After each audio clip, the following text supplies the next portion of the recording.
bia we say afana nyina nimze mo hwe Kessben television enkran mu tie Kessben 92.9 Kumasi ni mpotemu nyina enso no Kessben 93.3 emraso yakoda anra ma de tie bepemene anapia betran fufuro ben na aba babia abakobia do bia eka European Super League as is a fiasco enra Tony mikase moyi ekireo se na numesi kono tudo no supporters sanso and players pundits name them obia se ompe but also young comra nina but anyeye say suspended emun sensem nyina Tony ababwa no e di ebre ye mo obia chi eba program so ye checha mo obia kwaba eba Midfield Action Tony atrasi ye hedo di ebre 0507168557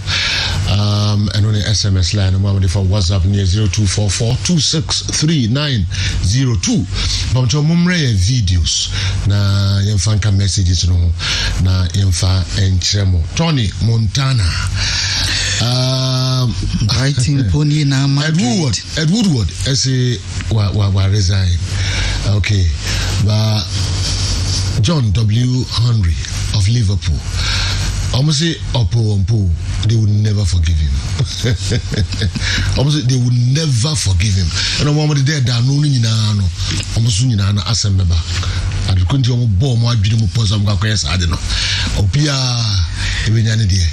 Na almost from the shameless six. So them say boba so boba ewo anye sebo. Aboti nya sem ketu akra. Me so me o bo nwum bia na. O bo ma hwan.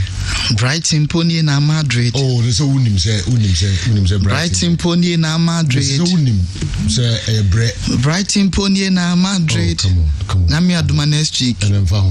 Ebe ye niji. Ebe ye nwa se. Sana wo kan dia. Unim clubs almost. Ebua enyuma meto ne se. Enije be na me nyi osoro eniji. No. Ahunto be na me nyi osoro ahunto. Joyce yoku no TV so ye. Obaba Joyce, you know who give me via. Enyuma meto enije be na me nyi osoro eniji. So we don't say ebre. Sejo what's Bayern champions? Me mention the clubs o ma sem wo first La Liga. Sejo WB dey no so yi mo free mu ewo friends say cup matches na dey mo yi mo free. Sejo you mo clubs Brighton. Ebi wo second division. Ejumanesi. All right. Asila I to for no mo. Ebre fans na mo ade onko ye ni bra e creative Chelsea I intimate 3 Chelsea. Disappointing scoreline but still the way say be the target no yen free ho kra. All right.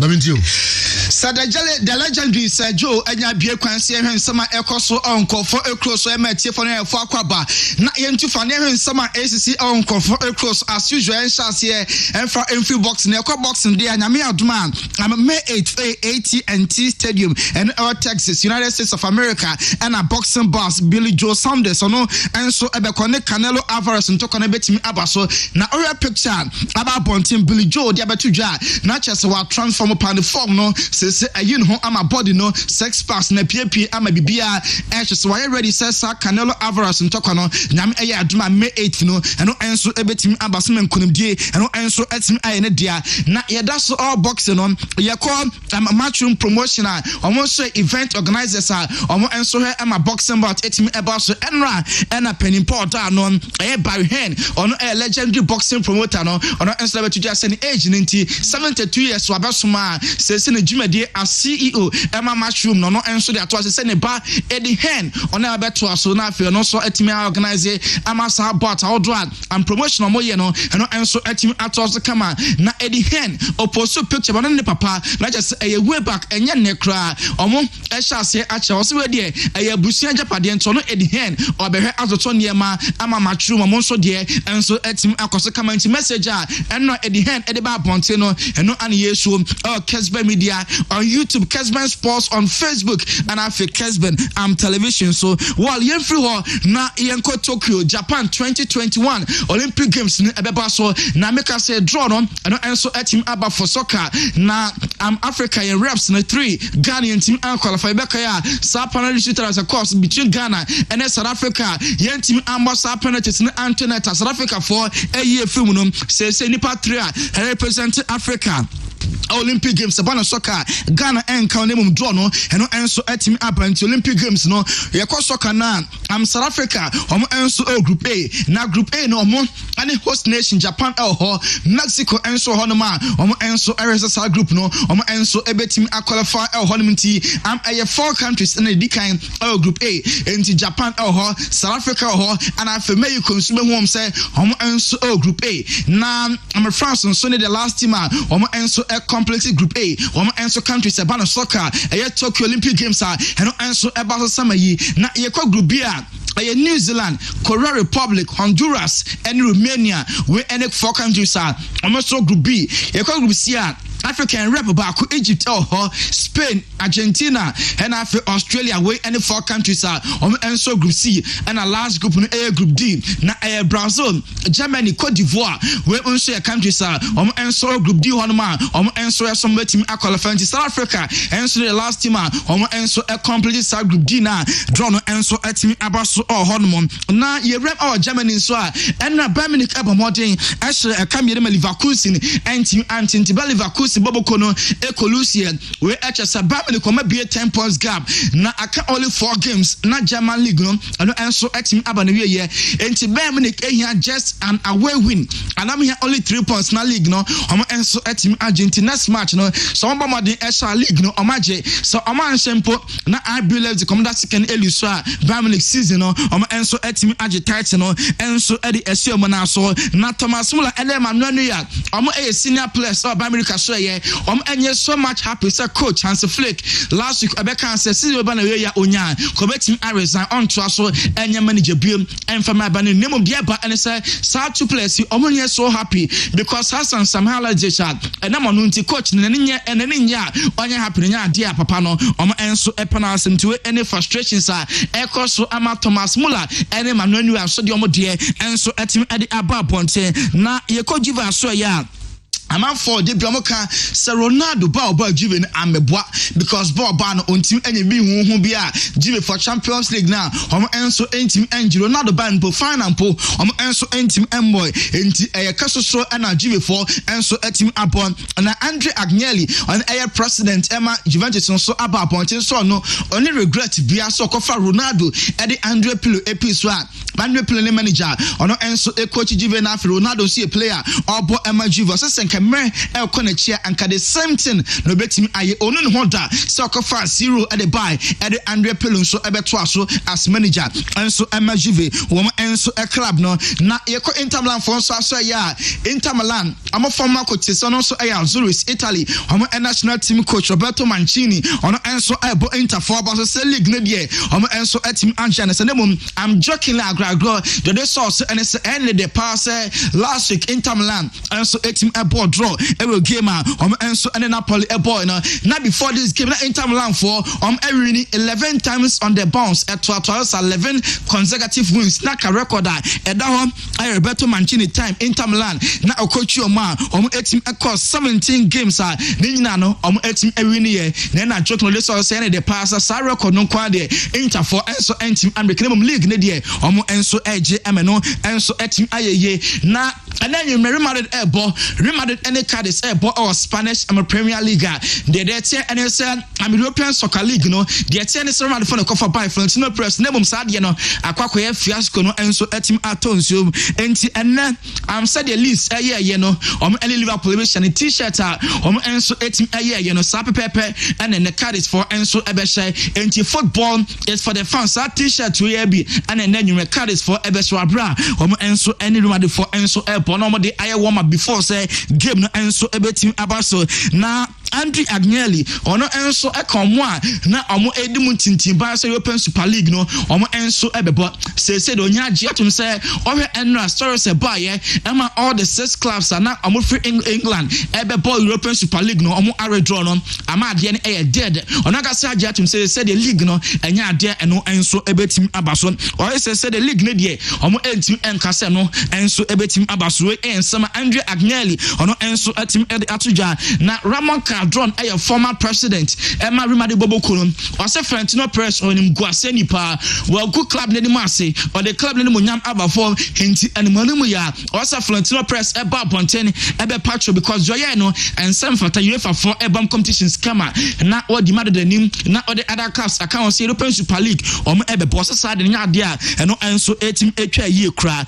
na anope ya John W. Henry and Liverpool honest nimubi and so about pointing a video on and so a part 20 and easy crowd or the chopper Cassia de Mondin na Eddie Emma Oliver Pardians and the entire world say you not your first body na and mono fans no funny bonnie and so intimate and players no and the technical team will be and first support and money set pressure and saying a Liverpool son and I'm European Super League I'm the Mokodom your first ball and so intimate and fan bono I'm John W. Henry no and so a owner Emma Liverpool mo and so a Bobo Kono na Manchester United dear banner from day one I'm going to say European Super League no I'm I'm stock market neswa Man United I'm value as at by 6% in Man United boy na enkadomo so our transfer market no grapher that team neswa na say so I'm enso team at nina na say omodomo ekodon European Super League na eno ada omo the official about pointing say nya dia Super League no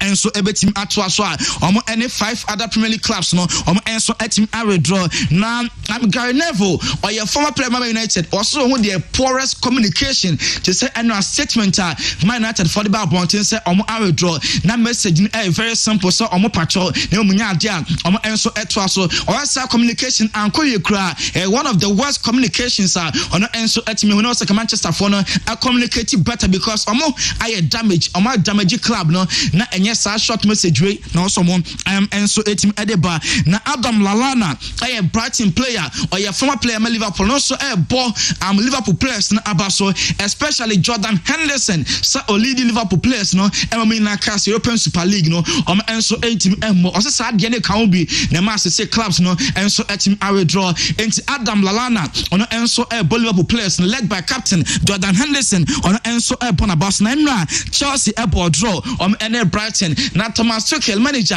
enso at the match is eno adia fans na ebeye na boss impo eba bridge no so na fans na etete form sa amoma boss na team emma close to 45 minutes said ye show enso Kessben television so na Chelsea fans etete form na yesu ye wo European Super League here mo na fans na aye demo no o se ne kan obi enya sunsan so bone emma players na ebre e kan the man no match at Chelsea e boy no enso team e ball draw na Jorginho so a player Emma Chelsea was Emma Chelsea and created so many chances now ball now chance I creating a far and few now want to win to last year better pass a win and so a bit me aba now Olivier Giroud said Onya bi mo enra very late and a back in the and say Chelsea at the end of the season ono enso ebetim every Chelsea enso club no now Leeds United mo also owner already the enso ade Andre Radrizani and some Radrizani edu to the NSA and Guasia pa and ba enra 6 Premier League clubs amaka say European Super League amoko akobono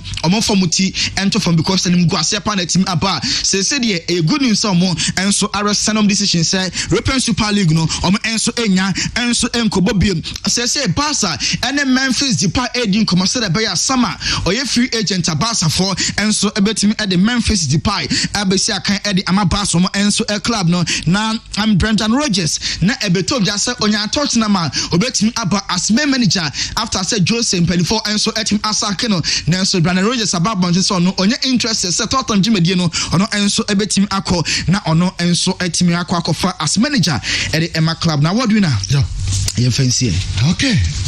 See them so I was one make a cry, me okay. All right. Me okay. I know some stories, as I mean, treat so but see them say Mama Kasama. Yeah.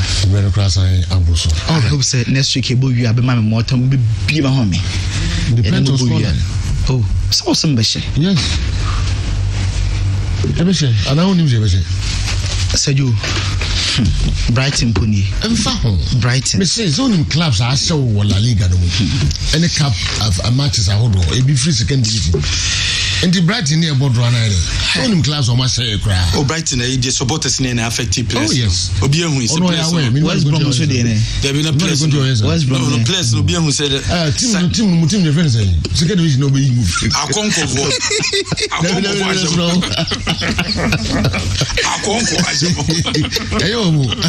Latest one America. No bomb basano. That's what we got the boy okay, entido ebeduro enchefa. Anyame adbedo, but no na break. Said you na frustrating. Also won Peter check. O si free bus no mu. And obeka che fan say when you the right time. When you the right time. When you the right time. Enti said you had you Peter check no. But so nim kwan ya fa so on na e kasa check. Ai on the fans no be kasa so mo kwan mo nko. Plus na dey no maye. Tomasoke so my bread. Oh yeah. And Brighton so ball so boy you know. Yeah. Now it's serious. I know they are a very, very underrated team, but they deserve a lot more points than they've made. And they have a lot of individual quality. They have a very unique style of playing, which makes it difficult to create chances. Yeah. They defend very strong, almost man mark over the whole pitch, and that created a lot of problems for us, and we could not find the answers to it. We were not too good enough in the counter movement. We were not decisive enough in one-touch football. We were not precise enough. The church said that Brennan actually no Chelsea but Brighton said you game many coach near Brighton said you hear more one of the teams say under it on papa ball party not calamity on prior no very dangerous very, very strong Bisuma be midfield said you very, very strong team very strong team but now lady West Ham by 2 points. Yeah, nakama chance I pressure no. I acquire 55, but yeah, I can say top 4 ne can. Most are normal game until mo show na top 4 no. All right. Kwame, General star P star P star. Yes. And on a pilot. So that's why pilot. It's a pilot. You can pilot star. Yep, pilot star. Okay. Pilot star. Fly boy, 777 on their stars. Yes, they are stars. I'm gonna boast on star one. They can be 5 star. Okay. Boeing. But that means Friday. The baby is a pilot. Friday in December. Say from I will go P star. Let me say 5 star. P star. Let me say pilot. Yeah, wrong. Friday, my daddy. What primary school teacher was that open? So be pilot. P star. So be pilot. What do you call man? Maybe Friday. Friday. Anybody? All right. Sibi Malakio, malaria fever draw, typhoid fever draw, general body pains draw, high body temperature. No one knows. Sibi Malakio, and no need draw no more fever never call, or typhoid fever no, or malaria fever no, or body pains no, high body temperature no, Nina Bequa, Sibi Malakio, and the wasawoto now no drugstore, pharmacy shop, biato, way a Susie Bar Center, and Nomadi Abijaso, Supreme Concrete, product near Papa, if he said the Anya Papa, cement Papa, any of the machine free Jama Memu, any of the trap blocks no blocks are 5 inches, 6 inches, hollow blocks, solid blocks, and the old pavement blocks away as Usi ufie asore dan warehouse e japade bia wo ye bia odidi yourself some blocks now you see there Supreme Concrete there no so kotobi ye won kransa special ice mineral water giants ne so oboase kwan ne so oto ababi odiko bia no ye de beko e de amount ultimate fashion and furniture city ye ton furniture wasi hotel wie ebredru so the furniture ekọ hotel ho wasi ofie wie ebredru so the furniture ekọ ho eno so beko ultimate fashion and furniture city or office no unya nyema ho a ultimate and wasa oko apart from furniture entade yen your wedding entade engagement asɔne ntade efie ntade dinner ntade shoes your blazers fa oniche ultimate fashion and furniture city adum yeni precision about no edin hwe animu ba herbal center watonsu agogo behind atonsu agogo hospital no ye dompe ene kasemu adwuma dompe ne bu o kase ne bu dompe na twiste o kase na twiste when you cancer of the bone when you arthritis ba herbal center atonsu agogo behind atonsu agogo hospital no ene wese woko adonko original hand sanitizer papa se coronavirus be wu free nsam a adonko original hand sanitizer na also use eno na akọ wom doso eno na aloe vera wom anti coronavirus no ontimi ntena wonsa ho adonko original hand sanitizer and also use Sibi Malakio Sibi men capsules wonum Sibi men capsules abuama bema timi junso ye bema junso amoja wom bema junso na bema mu ye ya aye Sibi men capsules and wasa wonum boba besi oni bema ehyiemu na oti yawo pain and naughty was one ya mafita be free oba use Sibi women capsules Sibi soap oye manicure oye pedicure aye Sibi soap and now use you a bit ma solve problem no at the amount Lawson Herbal Clinic the local mixture aba local mixture no gonorrhea syphilis bilharzia sisiyarie and also benya local mixture no ebianom delay man capsules bema unumbia ebuaw uni obehie mu atim nyem no bema low sperm count esutwa edemau Lawson Herbal mixture body pains malaria rheumatism no anumbi ebe solve problems no ediamau UPI kaneno ne fe uniat ye djumedia wodo na aba courses wodo na ediaba 85% practical skills training program certificate wodo a wodi ko school biemu a wodi ko pejuma biemu a ubenya djuma aye classrooms wodo aye kirade conditions your labs wodo a okwa ye betimi ede a chewade your teachers lecturers wamukuta certificate ya chewade a ebeboa courses are you need 1 year duration courses computer basic and office administration network and cyber security engineering online business and e-commerce graphic designing video editing and 3D animations software engineering computer hardware and mobile phone technician way a 1 year courses 3 months courses Java development still graphics CCTV installation management web development cyber security Android development way 3 months courses UPI 0555 383848 police in a draw a dropa police in a draw no more a boost immune system no a boost immune system my area entimi embono na sanso make corrections I would draw at the amount body pains pressure BP o kidney o liver problems way esobekwa a police ni no edro and the wasa wonom cowbell product de ye cowbell milk aba and a cowbell goat a jenny bio ye bi anya milk de a cowbell we ya beverage bi so no mo a no ape cowbell gold ni bi and no so and a betimi aboa halodin oral rinse and halodin nasal antiseptic viruses I would run aba so become viruses ring na free odia a halodin oral rinse would go enum na da huru enum any virus bi abewu yesan so the halodin nasal antiseptic aba would be go hwinim na fa hwinim abefa wonum virus bi obia no ebewu afiri ho e de amount yedua herbal mixture etuti malaria fever wonum atuntimi ndidi general body pains yedua herbal mixture and the wasa wonum Amalina Children's Heaven e bia ton koranyema akola bibia to bia no for wonicha Malina on sabeti makebi Amalina wodum ye ben rere police station GP1 herbal mixture a immune system booster energy level booster, blood cleanser, prostate support, arthritis. Yare bi ewo ni peduenum opese tu ase a GP1 herbal mixture and wasa onom.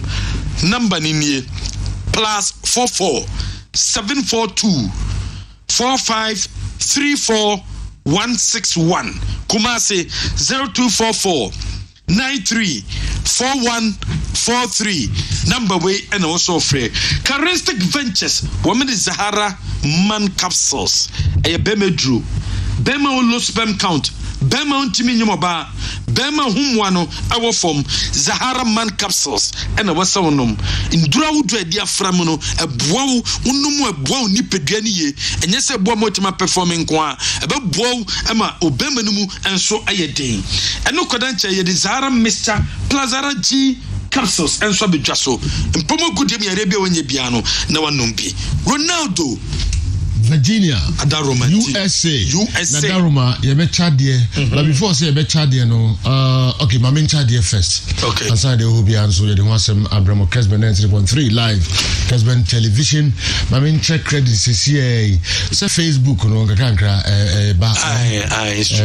Problems are now on the solve kankra. And the messages out on Facebook. Now I also know what to follow a live. Many messages kankra free Facebook. You have problems with be.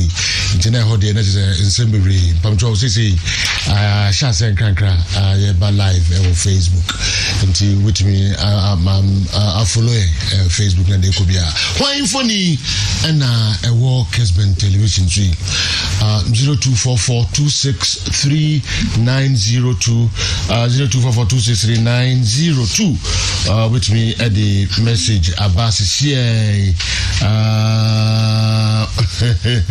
fine for you, the Abbas is here. Fabra, I mean, this is here. All right, and you know, 30 seconds. Everybody have a win. I know. Look at Facebook comments, Kakra. Watching you live from Abu Dhabi, Al Ain. Where every prince of Pokumenu. I just didn't watch and said, I'm watching you live from Dubai. And my greetings to all Chelsea fans, especially Nana Kwesi Koka, at Manshia, and to my man, Sir Franco Naro. I like the Mama Sally if you were one Chibanda line. We'll be here in Tintiana, Mudia Debbie. Manshia is known to be the lender of the last resort to Kumasi Asante Kotoko.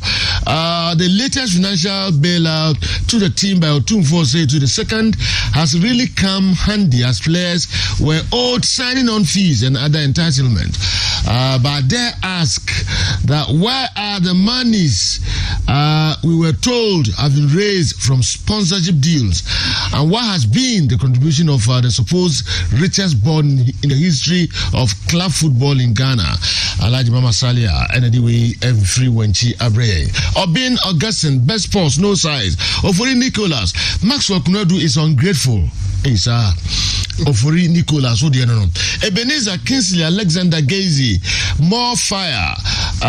Okay. Continental Ahmed. Good morning, Sir Joe. This is Ahmed Ganja. I'm watching you live from Unity Hall, KNUST. Greetings to Andy Kem, the talking messiah. Tell him he likes Gobe too much. Ada uko di Gobe bi upon TV bi no mkoche wana. Ana udi bo KNUST yo. They don't know Tell him he likes Gobe too much. KNUST. Yes. Continental Ahmed Ganja. KNUST. No, KNUST. Gobe. Oh, mepe. No muya mo. Na me nkodi bi obabi apart from Hadian. Gobe nusa Hadian oduane odiaro. David. Say why I join me kakra. Uyu kokko ba kwa da bi edu. Udiaro be yi kokko ba kwa me do no ka me. Oba huru US o KNUST. Me you afrim unianu ye bia bio. Abu Karim, una odi we abre watching you live from Malaga, Spain. Kessben Sports, the best station so far. Ramadan Mubarak to all my family and friends. Openia Bossman Genius. Said watching you live from Unity Hall, KNUST. AC Milan is going to beat Sassuolo by 2-0. Cross and die. Watching you live from Dentira Anyaso. Cross and die. Okay. Citizen, Kwame Citizen. What's it saying? Morning, said you're watching you people from Germany. Please, you people are doing a good job. Keep it up. Samuel Amwako. Also the way about good morning, Joe. In fact, we Liverpool fans will not forgive John W. Henry. You can't start a battle you can't finish. You don't start a battle you can't finish. Arrow, we do every nyagmazia in grow and aba. Facebook, many my film, brutal. Oh, you both watching. Anyway, Abanyebehi, Hi Champion Joe. Thank God, His Royal Highness Otunfosetu II has released huge sums of money to settle salary arrears of commercial Asante Kotoko players, and this clearly shows that the board and management of Asante Kotoko are becoming redundant. Nana Wonkwasu, Nana Piao, Ibobo Aba Omar Legend, Sajo, keep on the good work. Benjamin Bernard Boatin, okay, what do I address? And Abreye, okay, Oze, Gustav, them say, okay, all right, address Tizintimina, Mzode Aba. Omar Legend, European Super League all the way. Suleiman Abbas, I say you do all. Justice Atokamina, I'm always elated to watching this program. Okay, Yadamasepa. Onanses a champion. Good morning, Sergio. Masoud Yunus. Thank you very much. Kessben brothers. Later. Rich Element. Mudasiru Latif. Bright Usudako. Mudian Edosu. Bon Zuta. Udi Indiana Kahono. Someone from Pong. Rich Debra. Edosu. Later. Nina Afrani Isaac Vuduga Oscar Francis and Amunina say my film pa Facebook for and the must no masha say and crankra and chakra the name opening na Mosabeka Facebook and the must pa somebody atun train so and say SMP free hokra and kan hokra I shall say bank crankra the must pa. Picture of the day. Yes, why? They didn't to see Tony Musa Famra. Yeah, why? Michael Kwe. Yeah. Obisi Ashikwe. Nti January the end of the man. Dino. Sir. I. Obisi Michael Kwe. And Obisi say Ashikwe. I know. Where did you say? Making I say one on your money. Semikantika Obika say Ashikwe. And Obisu say I know. I we Beniza century. I Obidi by 026. Onona kotokone Olino. Onyama even granted in granted table any so be ye ho mo adwuma pa 026 654 0283 026 654 0283 Ebenezer Setchere. Okay. A man is saying 20 and 30. 20, okay. Oh, that's a power. Richard, watching Ronaldo, Virginia, USA. Hey, I mean, no chance, new one we know my bro. Why are they for months? I am in Wakra. I mean, Tunka, my pa Ronaldo, Virginia, USA. And the camp, and yeah, chance, and Bobo Grand. So we did. Assemble, we are Super League, yeah.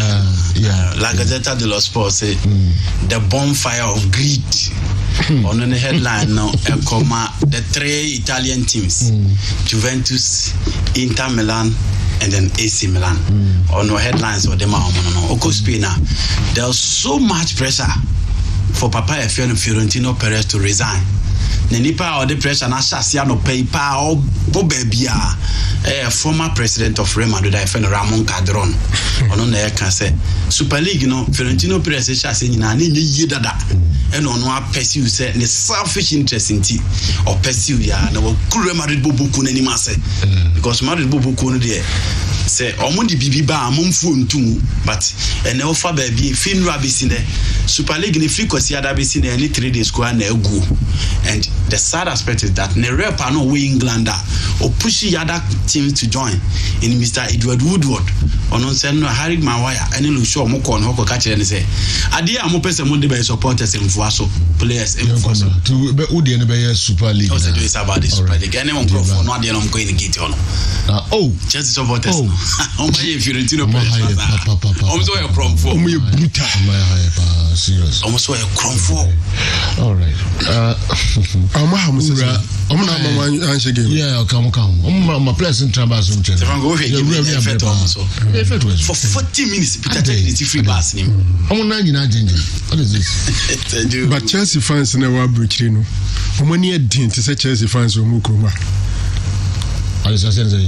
So, the teams in the doors, almost supporters and the you power teams on which Papa Bass.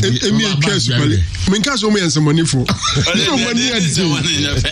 Money a day. Papa Bass big glass. There is any idea in someone in Liverpool for and some money for. And now to travel. Momo for money a day.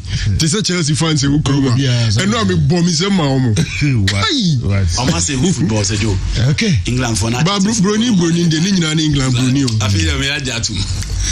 Born on what the English are bro for the born there said you want. Yeah, about him they say no see chow conference and no born no. Oh boy, and who don't say don't even to us. Also called the shameless 6-1. Yeah, general, no. I'm of the view say I'm of the say football for fans, but fans in football will be. Who team like a boy? Yeah, by your work as a mututi, Perez and Laporta mututi football fans as customers, but in reality, football fans in general are turning from fans to customers. From the time now, EPL, from the old Division 1, from the time of Champions League, every place the European Cup, fans ever turning to customers. Back at Highbury, not £3, and a share match or Arsenal Stadium, and they £3 they come general something 500 something pounds and everything they share ball. So the key emphasis of the European Super League was to get finances that are very sustainable for the future. Now at this point, with the pandemic, the major source of funds for football clubs are fans in the stadium. I'm going to generate this. Back in 1992, yet EPL and the Champions League, a coincidence and answer a coincidence. So General Uchahoba, no detailed explanation. I still feel that in the near future, this European Super League, ever by in other form. At the end of the Champions League movie from 16 to 32. At the end of 98, G14, sorry, I know increase that 16 to 32 year ebony. I didn't have this year. This European Super League, sorry, be microphone somebody called 36. And your coincidence. All right. Maybe I'll be sharing. You will fear medium money Legon boy, but me a piece of advice said my friend Watson, goalkeeper for medium. Okay. And me the video no be highlight a bit of the game now. But be so improving. Medium goalkeeper. Medium goalkeeper. Okay. All right. Our Sergio. Yes, sir. Sergio, sikasema ma sese edihin any bobaru munne kasa about Tyson Fury ni AG fight. Sergio, UK remains the first option, specifically Wembley.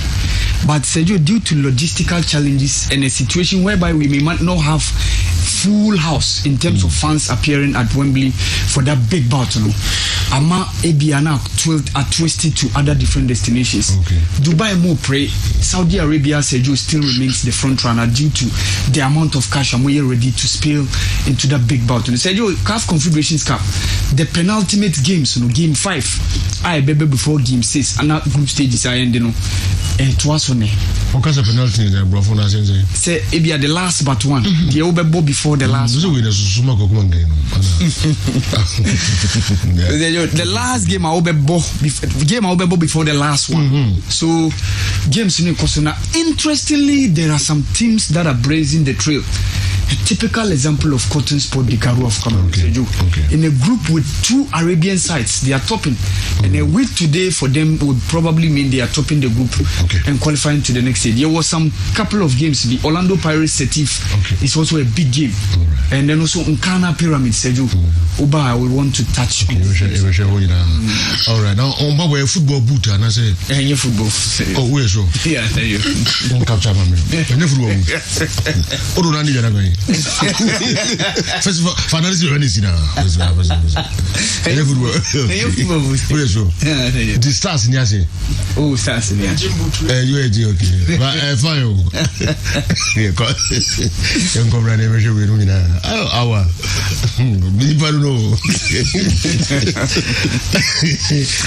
Afrani Isaac, I say good morning, sir. I hope today no negative stories from Asante Kotoko. Please go to the other teams and bring stories. Please, not why always Asante Kotoko. There are a lot of stories from other teams. Please, Facebook, Afrani Isaac, anyway, and so Akotoho. I'm watching you live from University of Education, Winneba, Charles Ajiman Prempe, Facebook. My film do messages, then make kind of I don't know. I'm not just okay. Yes. It's unfortunately. Unfortunately, Kotoko is in the news again because player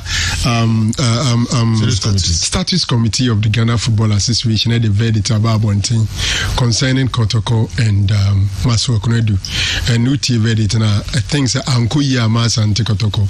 So if you classify that as a negative news, then of course, heading I best 7 kakra.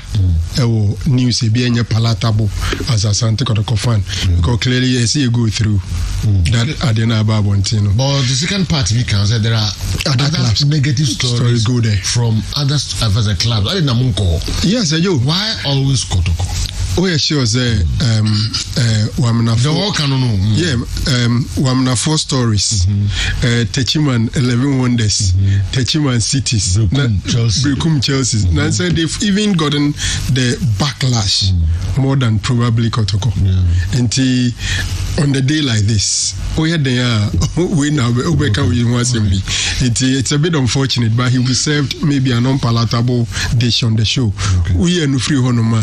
Openyi bia fe dwuma bia to no so lawyer ni Adama Saki or say Walanchi operation respect the referee. Okay.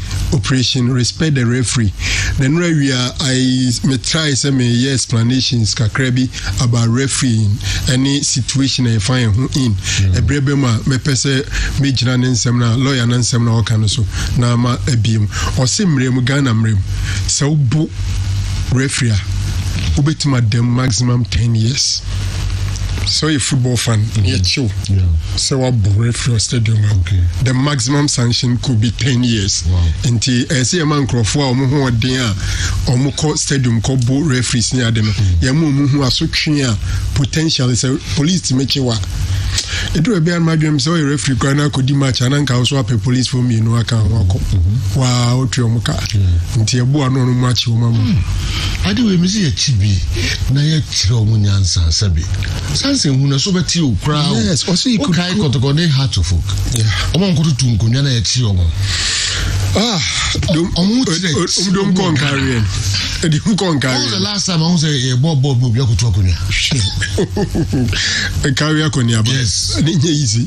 You don't boom now, train in some people. They went through hell. Yeah,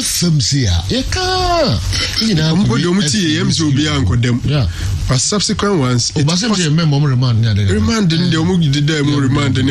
like Omuko court, Amakot, and you be more 2-3 months and now 1 month. No, and them say eventually be found. They will go into those ones as well.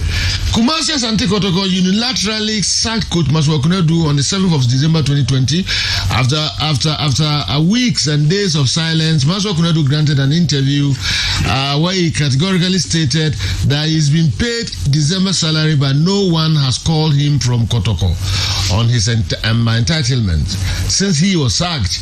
Coach Maswa Kunedu also added that he has written letters to that effect and awaiting for amicable resolution. But anything short of that, he was going to use other channels. So those people questioning why Maswa Kunedu, as an ex-Kotoko player and coach, would drag Asante Kotoko to the Players Service Committee should not ignorantly blame him. But CK's president is still very fresh at Kotoko. So it should have been a guiding curve for this management, but they resorted to avoidable litigation by writing press releases, which none had a material effect on the actual case. But what I have seen, Nana Amponsa lacks basic tolerance to lead Asante Kotoko. His best position could be branding and marketing. Didi, Akumaden Senior High School. The best position for Nana Amponsa should be branding and marketing and not CEO. Oh, okay. Your other messages were Pamcho Yakoba Nina no more Honsim Bika the Everbrem Yabasisi Pamcho.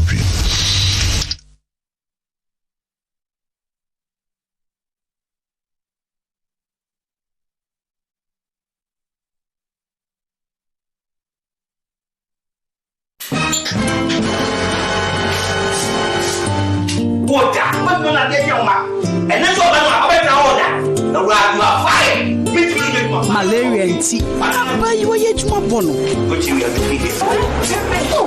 Malaria, therefore, yao. Ain't a wolf. I shouldn't customers. One is a mammy, I smart. Up a CB Malakio. A man, the buyer or the eco school. Sure, say a Genesis berry market tea and malaria and tea. I want me. And now Emma when we are at war. So we have malaria test. Maybe one. And trapeze one. And the CB Malakio. You do not. And now you can't bomb as soon as I see CB Malakio. And no way to there. And I don't grow. And yet that shit. A drawing near my appeal for. About a woman for any quada one in feed. Wow, dear, we get FD Ashusha sa a jedi and crato imu aja to Musa eye. Baby, I did dear man who was for and no one factories varieties. Adrian Papa Ma who would drink a money. So we parties, which is a birthday party, where ye wedding parties, wedding reception.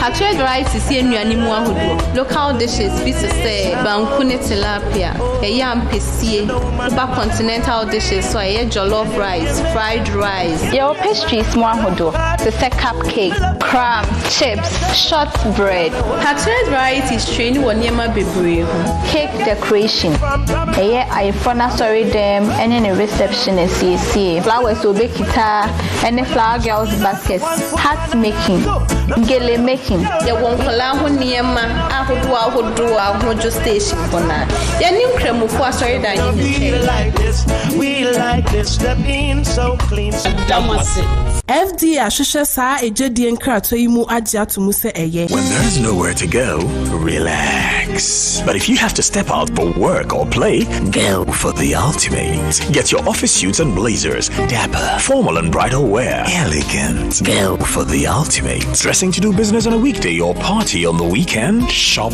at the ultimate. Wholesalers and retailers of classy fashion for ladies and gentlemen. Shoes, suits, dresses, shirts, and beautiful accessories. Formal or casual, look good. Get your swag at better prices. Shop at the ultimate, Prempeh 2nd Street, next to Barclays Bank, Edum Kumasi. Telephone 0244-234-432. The 0244-234-432. Sadia Feo Fair. Your swag with the ultimate.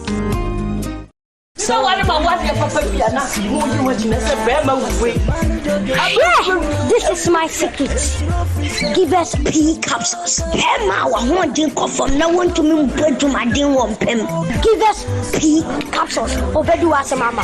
Oh no, enemy lawyer. And to lawyer no show bottom. Are you bro? Then upon a machine about Chamwa as a DJ. What's no. You didn't know I can't wait. The friend give us cold capsules. Say yes, it's ya ran the wall, swap. Cold, what did you nipper them when in our posa a mamma and Tima Wunja Wunay who don't give us cold capsules.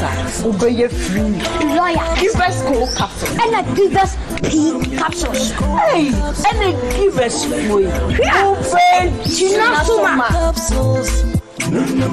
And men what if you do what you do, Cronquan, Efa. Give us core capsules. A pin for a batter, one more menu for one and Quadawin if you do me nunca.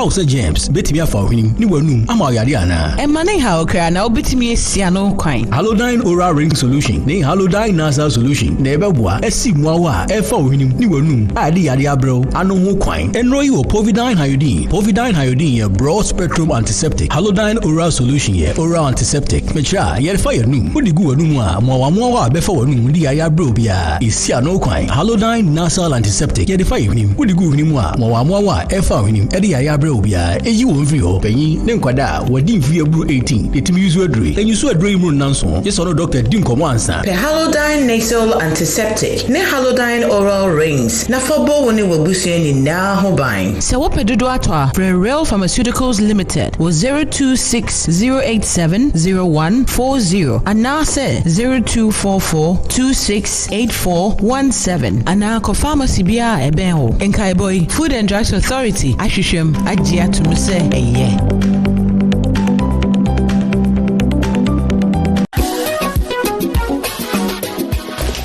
If I shop down, I'm sure you're bad. Brad, and not to be. What time about Michelle see about Queen Wayne say? Brad, said your time about Mister, it's your Jimmy me fear for any idea about ever so. Really, do this offending now. Brad, so me cousin me the time about Mister Juan Dancia. We are singing now about Temenka. And to some malaria, what run it time about Mister? And you go, dear, no more to want to me any deal. What run it time about Mister? A drink and your ma or bar waffle through. Dear woman for down for any aquada when you fear to me, and son of better time about Mr. Drabino. Shasa Wako Hospital and answer lab. I'm what who said, oh, a 3-day malaria be answer. I also time me TIME. Time about Mister. I feel malaria fever be an ziva a woman. FDA Asher Dready in Kratui mo aji atsumo se eye.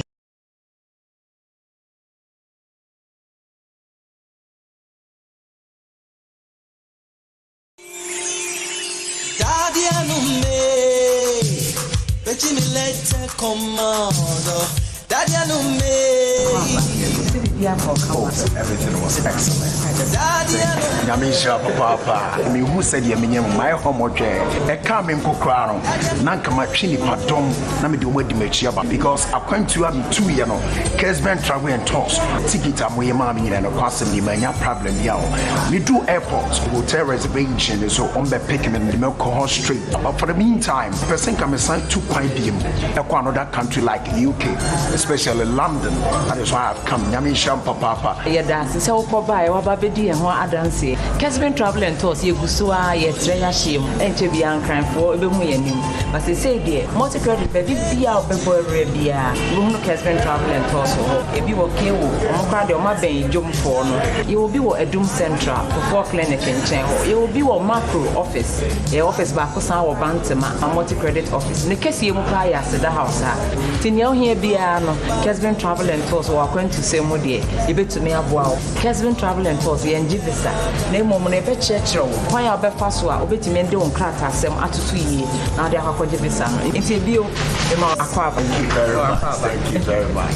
Hey, for our person call on the phone, my brother, my sister, in a very simple way. The whole world, in the Asia Falanga, baby, a person Kubiano, Kessben travel and toss, Ed Overcall. My name is going to Mediaman, but we who Kessben travel and toss, no, it was excellent and wow. And 2% who took quiet now going to your friend, yeah, a Kessben travel and toss. Muchas gracias, found out with Minda Woshi, where you are done.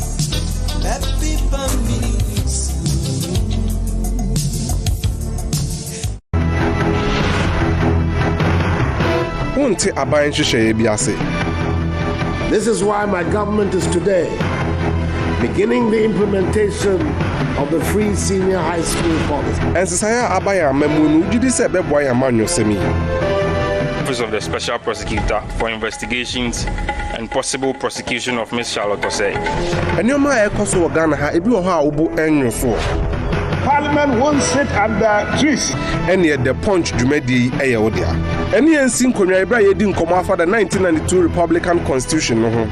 Yeah, economy, social issues, and a governance issue. The lawyer Hinijan and a pound for Munim to whoever was in Konya Eddie Jumedi Ebro. Yawa Debia, if you know what Treko Sinundu, our Kessben TV and the Kessben FM. So dwumadie wobetimi ahwɛ ɛwɔ Facebook ɛne YouTube so saa nso na nneɛma bi a ɛkyerɛ wadwen no wobetimi ɛde afa yɛn SMS ɛne WhatsApp line so abɛkyerɛ wadwen ɛwɔ dwumadie so The Punch dwumadie bɛka yɛn ho ɛ yɛn kɔhwɛ nea yɛnyɛ nhuya.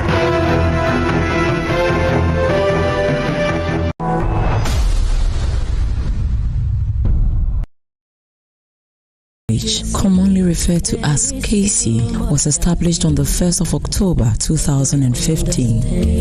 KC is a private, non-sectarian and co-educational. At Omo decided say Omo no Omo bekasa and Omo to say Omo be mom $5 billion no multimedia ba be share teams ma come could do me now ultimately the European Super League and a lot of reactions from Italy, Spain, England, because German clubs in there.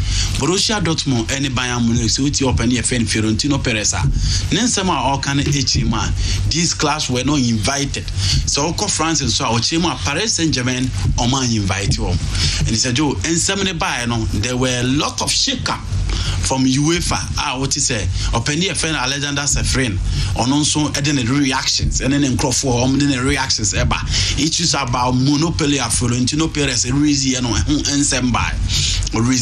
issues about transparency from UEFA now we say Obianim LeBron James salary Obianim certain players salary but then penny for more UEFA no Obohabi Tevez and Obo Alexander Sefrin say almost salary say na etie virtually the man was talking about lack of transparency from UEFA and said yo teams saying in agitum so almost certain teams ever count in the course of the Super League and some no not the akani reactions because already net team saying in agitum until the English teams they say almost legends no can one them yet Ferdinand and some more kafa Manchester United home Gary Neville and some more kafa Manchester United home say who say any the money team no pay the resources the amount of money Manchester United generating and after COVID no you say teams are not more raising issues about deduction of salary no macho mami ngro kakre bisima kakre bi na fe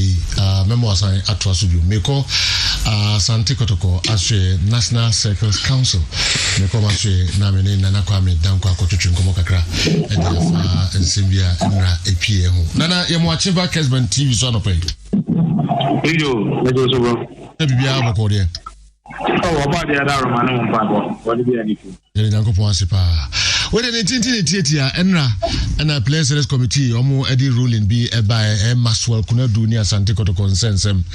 Na dodo no a yenim se National Circuit Council the money Maxwell Kunadu asia ama modi nkomo mantiasia ya adwuma oba ogitum se oba gisika bi efrasande ko na mokra no council no mo de aka no asoso enye edim se asem no se akwakoda dey na se yasan ko PSRS committee mo de ruling ya ba dey kawe Asante Kotoko da big job na se na mencha na mencha chief na mencha Asante mai we go to support the team na play you make say unfortunate no I mean who ruling ni bi no no akaka na ba homa de din komo na meka say ya second pa say akoba ne say they aba no but still I encourage National Circuit Council as a supporters mother body you for say you will duty to perform when it comes to things of this nature e be na nka komo yi no e didi ye say din komo no do ba bia na nka say asome say do ba bia ko ye be say e tun sa frame Maxwell Club ni ni share we be to tell Accra Airport the incommode with 3 months say yejuma e ka say at that time sika na management e tia say also mutuama Maxwell Club 80,500 they should make that money available when Maxwell Kasai e ma National Circuit Council na yankasa yi faso na ya sorting Maxwell Club out then the call ben 2 months say yejuma and then now so mo release car no a yere ni nyina abo ana de ko say CEO nsa I remember you could do CEO hono your boy money and CEO san bisa Maxwell sa money boy they told him no tan e tie e ma Maxwell confirm was CEO him the only thing I say ofi hono a one me advisors no be ko finalize na management have make that amount no ready na yen so the person the count the Maxwell no na nke the man na so biaba I don't know young TV Dima yes auntie and she na sisa na bo chairman ne nanaya eti any master after yes she for ekusia mama ko dey asam ne hu bi and them take back to say ebia some 24 years some dey for another level.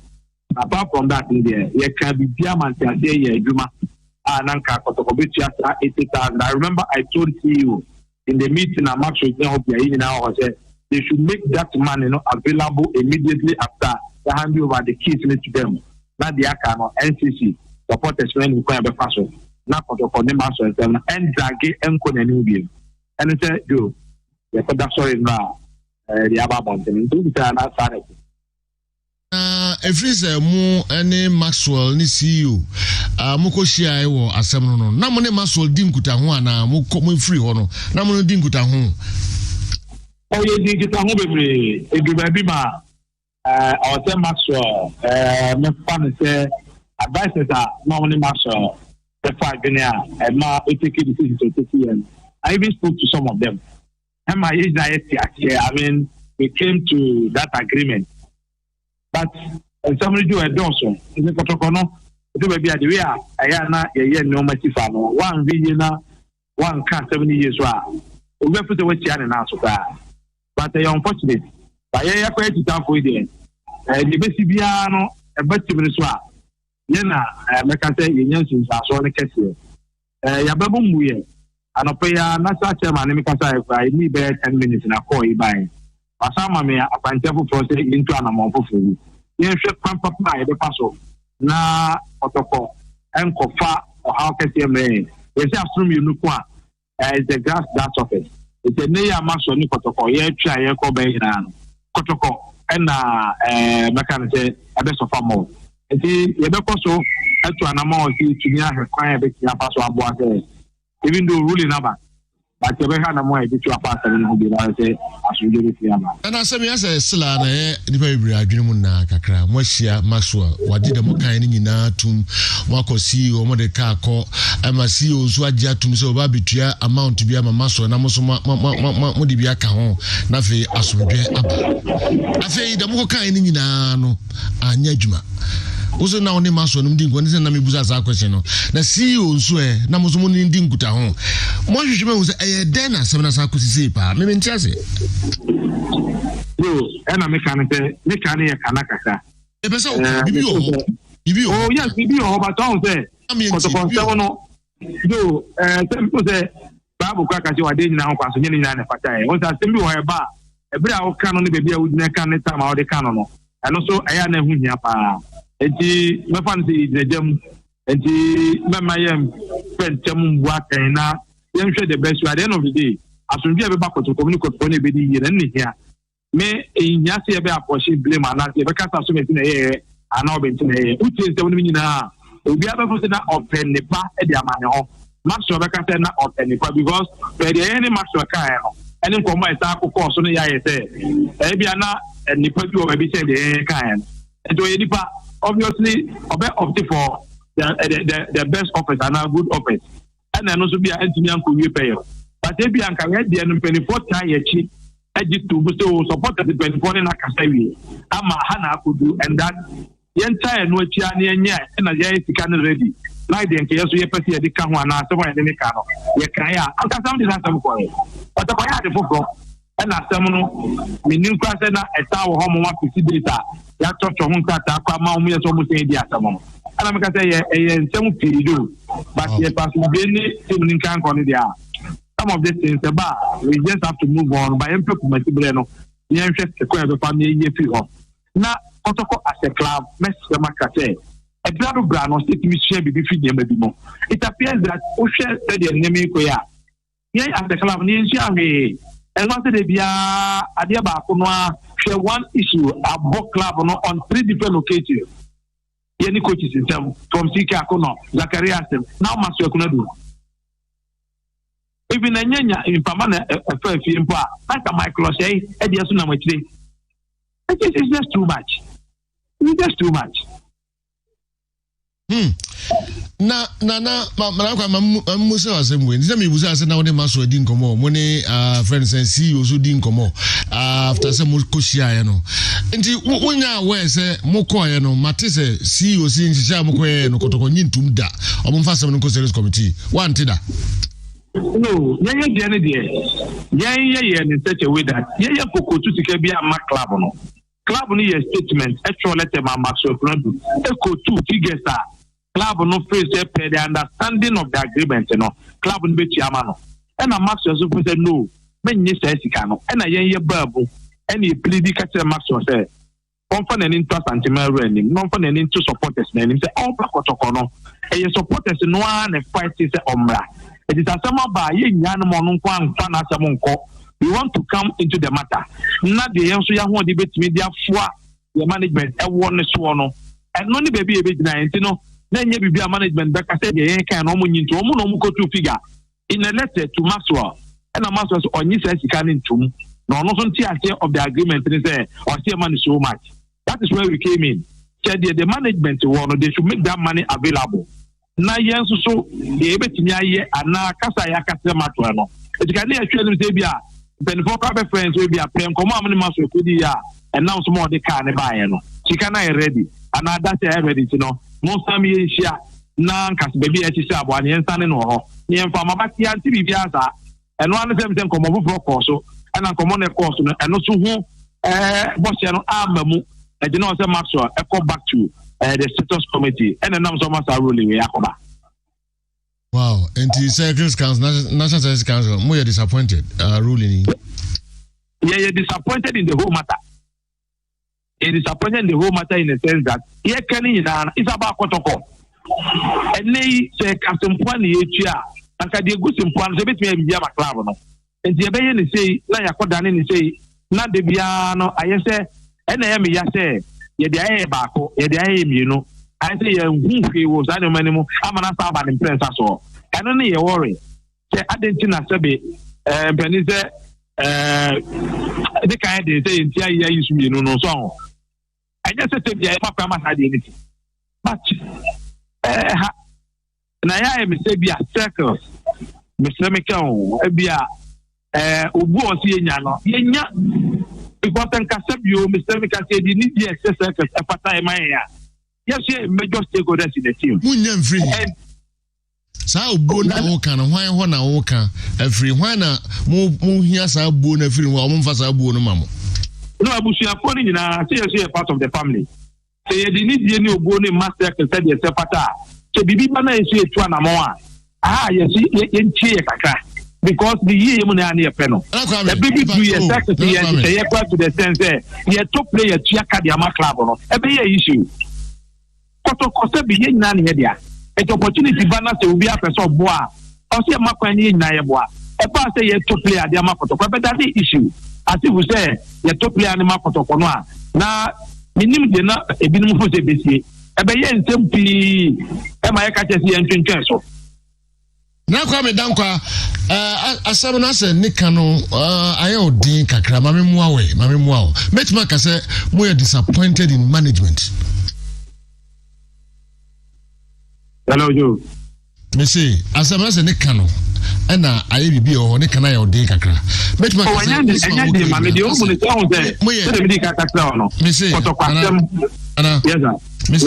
disappointed in management. No, you're disappointed in the family protocol. Family protocol management. You're disappointed in the family protocol. Because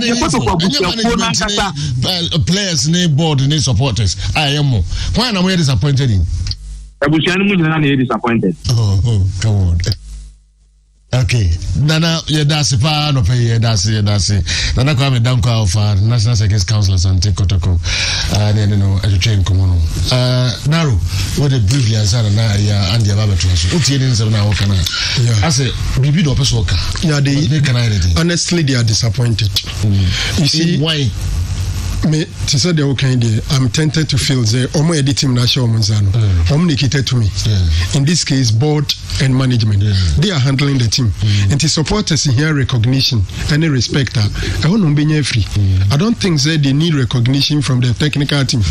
They don't need respect and as a BBR from the playing body. Board and Omni management need dealing. And clearly they are disappointed in management. But be a my dream say be more disappointment be with board and so.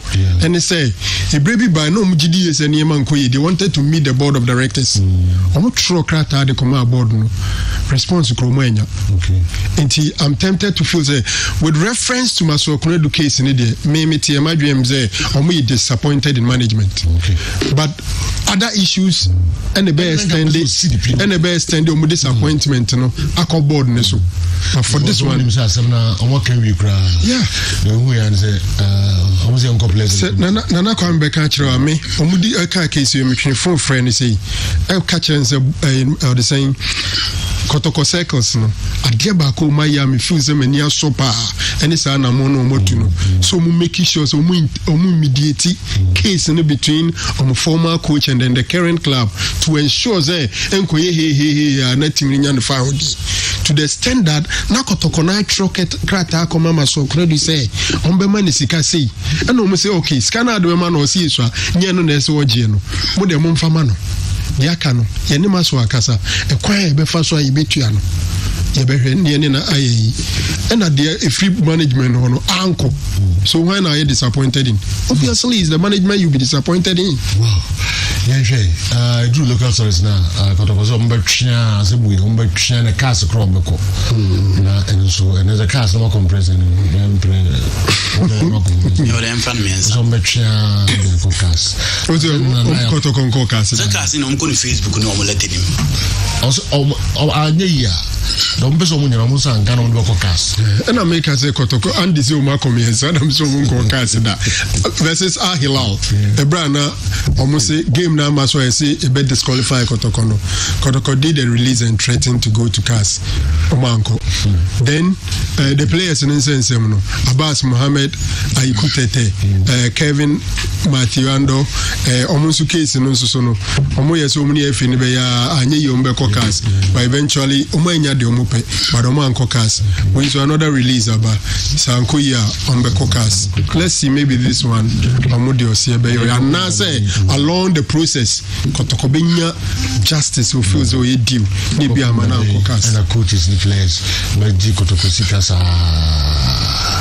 Scabway other projects, and they never be brain. Now, 100 million yinti, Nebiana, Musam Echo, and my music free. All right, it was okay. Sika Kono Bajibi, friends, Zacharias and Bajibi, also Kradu Bajibi. I mentioned them. Lugarasic Krasik, Lugasu, and also Bajibi. Like I said, the appendix. Okay. Never issues, but work as a man come. Because other negative stories were other class. We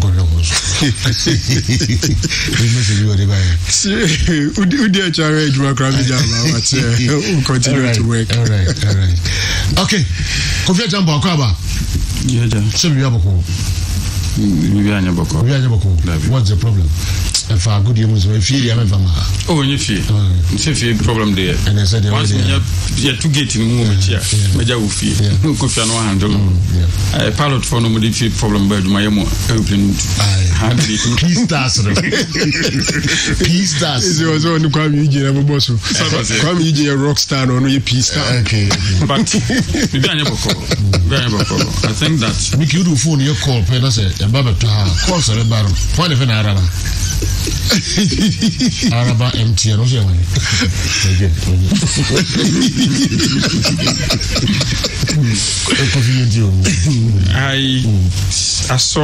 I've gone through the ruling now, plus the committee the buyer now. And sometimes most times I feel myself say I'm a can Asante Kotokoni how it is managed to say for a particular reason. But sometimes you are compelled to say, but it's okay because suddenly debut time because of one or two reasons, then you find yourself on possible discussion. To the extent that Asante Kotoko representative or the assembly corporation committee need first of all Kotoko openly stated say nipa kora so be come asem no any Ghana that's a Kotoko tropo yes all this who can otobas can how much we matumbo sa kan every single letter our dey we mu enti eshime say things could have been done better and simple way.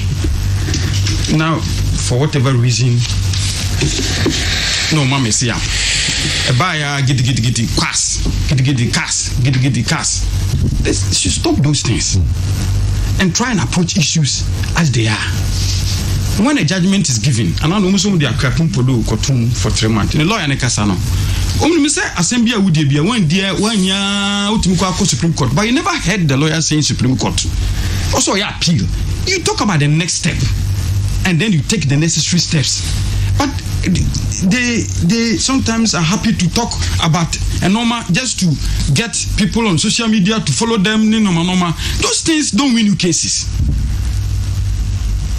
Those things don't win you cases. It's about understanding what is written on paper and then applying whatever law is important. Sekotoko big never hono. So mun no bia man represent to mu ase do represent to mu etukwan oni ko abrochi oni Ghana. And I'm saying yeah the response no yeah trouble. Sometimes unya asema utroko a close submission.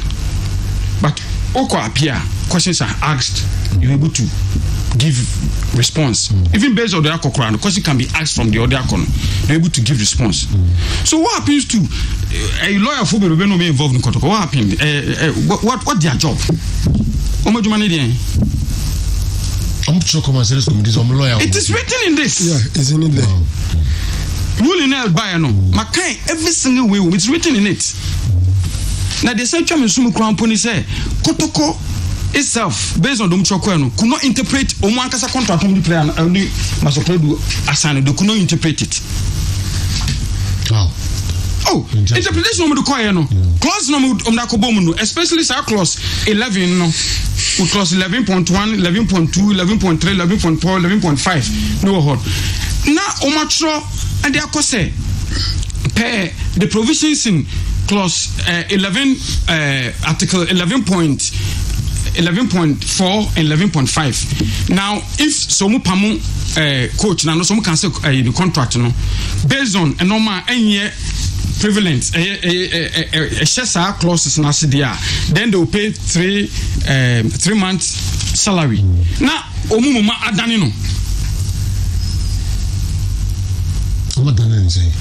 I don't know how to explain this. So me tumbo say so ubunya tamba when I'm tumbo so me can wait you will understand me and see whether bakra kotofo e ka chen so onye adwuma we no whether he understood the clauses in the contract between Kotoko and Masokunudu and Kodanchen, whether oya ade no knowing say Nanaya have studied law, my friend Ima have studied law, so nipa kono we no kwa the mum kan ya whether omo appreciate do we na nsa na omo de akwa because every time gidi ebeba na Kotoko di for gidi then law wine say ebeba so na di for I don't think no more apply law no to go and read and understand you okofo be okromwa they are not lawyers but we dey asemo GFA dibim.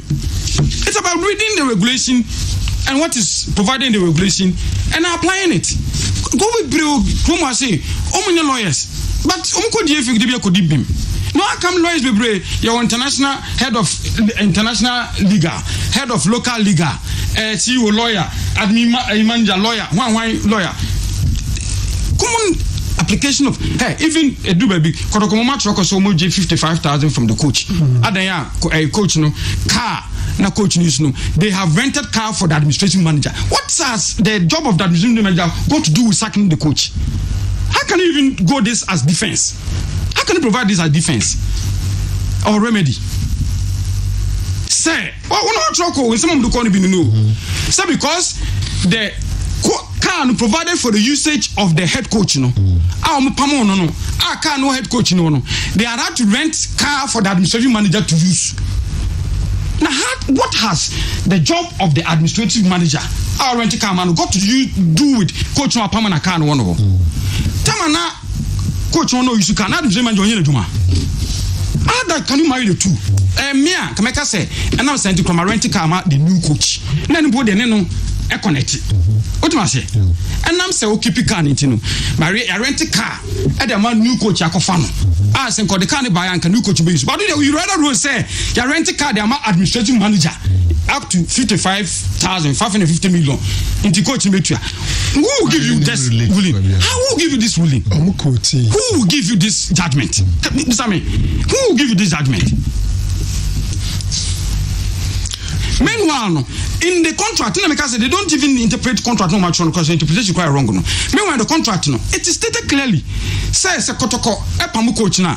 Kotoko will give coach what he's due. Now coaching so Kotoko property be on Biano. Also the Aba. What Pamon also someone tremant. You haven't provided that. Then you are ready to demand, say, when you can't want when you are demanding money. Give and take. Clearly stated in the contract. It is based on say part of the bargain. Not only Felice or any there. Then you can take him on. But you failed to perform part of the bargain. Now you're expecting him to perform his and into demand. Who will give you judgment on this? Okay, but I will feel the system against them. No, but when you take such steps, it's not about appear. I feel the system against them. No, but when you take one or two bars now, normal. I've said they say sometimes. You say this is the second time because they should consult. Need to be an minimum. I didn't even know consult. Me that's our way. But when it takes steps, I did be able I didn't be movable. I'm not even do because no man what you say common interpretation of the contract between Kotoko and normal coach. No, even interpreting the terms of the contract to players committee. No, Kotoko rather went the reverse way. How do you expect judgment in your favor? All right, and remember local sources. Yeah, but then I read a honor where the census committee had to go and point to the lack of understanding of the provisions. Clause 11 of contract no more SNA. I'm telling you. I think another one regarding law. When Kotoko were drawing so much on labor laws instead of football laws, and which kind of judgment catch was say concentrating on the football laws instead of the labor laws until they will go by FIFA any GFA laws and they are ruling instead of labor laws of Ghana. Premises of decision, they made that one emphatically clear. Yeah, the Fafra, you come on a crack. Nothing, yes, I'm with local source Nakano and Ramosha Kessben television 92.9 Accra, 93.3 Kumasi, Andy Keb. Now, it was Super League, no Sukakra. Yen cheats to Timon Crank and I'm coming at any hours. Yes, I'm Brefi, and that was so the American is there's so much pressure on Fiorentino Perez. Now, Italian clubs no almost supporters na idi kakra. The only person I'm so Casa in Italy, Antonio Cassano, and Casa and penny clubs near the Frupe or can about Inter Milan and then AC Milan ambassador. So compare the supporters of Milan, Juve, and then Inter. Clearly, all my quiet kakra. The only banam who say Juve supporters and the Jacobo say they expect the same penny for Betron, and so here. AC Milan ultras no and so say target the fans and the pundits of the Premier League so me hypocrite so you know say so check it comparatively or compare English clubs to Italian clubs now Inter Kasem Wofem after taking over share AC Milan so Elliot von Befa no music Kasem Wofem Juve the one club Abekas or music Kasem was so the commercial viability from Cristiano Ronaldo but almost one team when it comes to payment of wages and what's through be so his Ronaldo J who is going to say Matia delete Modias Kasem Ewosro into Honor so Besha Italian Serie A and Kasem Ewofem as compared to Spain as compared to England and so the reaction from the former players, coaches, and then fans. So the whole person who goes here in the Super League now supporters say in one of their statue Albanian in front of the Emirates Stadium. No, on my trade they say bring our Arsenal back.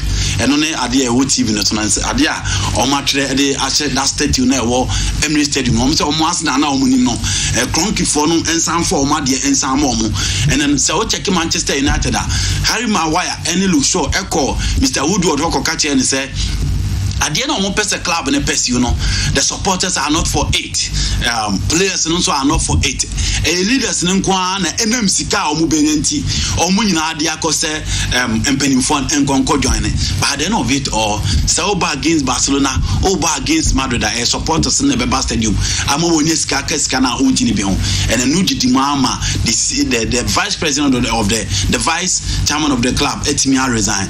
Now the supporters of Chelsea proud to the game against Brighton also supporters in Akujina Stamford Bridge anymore now mo demonstrate and utien sem mo keka Fiorentino Perez am so ekrom for omo mpene ema omegu omo football na omo nim in England no and I was say take Peter Cech and a BC free bus ni akokatia supporters say omo makwan na players no enko park no so nkonkosi aka na so do I watch the game against Brighton poor park and so say players no it had a telling effect on them obia nim how Chelsea supporters demonstrate mirem fee di Matthew di anokra yes I do and no Peter Cech and supporters ne kasa say omo makwan na bus no NTV enko Stamford Bridge na ono mirem fee omo demonstration against Rafael Benitez you are hurting the team. Let the people in, let the bus go in, let people sort this out. This is not the right thing. Peter Cech and catch supporters, you are hurting the team. Club legend speaking. Now when Bismarck Aputu was saying good morning, you were so emphatic that Chelsea will win and plays third. What happened? From spiritual realm, Chelsea will play in Europa next season. Your mouth will be gone. Okay, Bismarck Aputu just who they call so. When am I board? Yes. Said you had an effect on the players. And then Liverpool said you typical Ghana supporter. When am I board? One team is no more Chelsea. We are traversing for not Brighton forward. Almost said David Brighton for where you so different way. Brighton. Almost say I kill yeah, you must say. That's problem here. Now we are close. That's the issue. Hey, we are typical football supporter. Make me some marketing beer. Typical football supporter. Okay, mama, who the archivist or said you minimum Chelsea money for. Typical hard to focus on.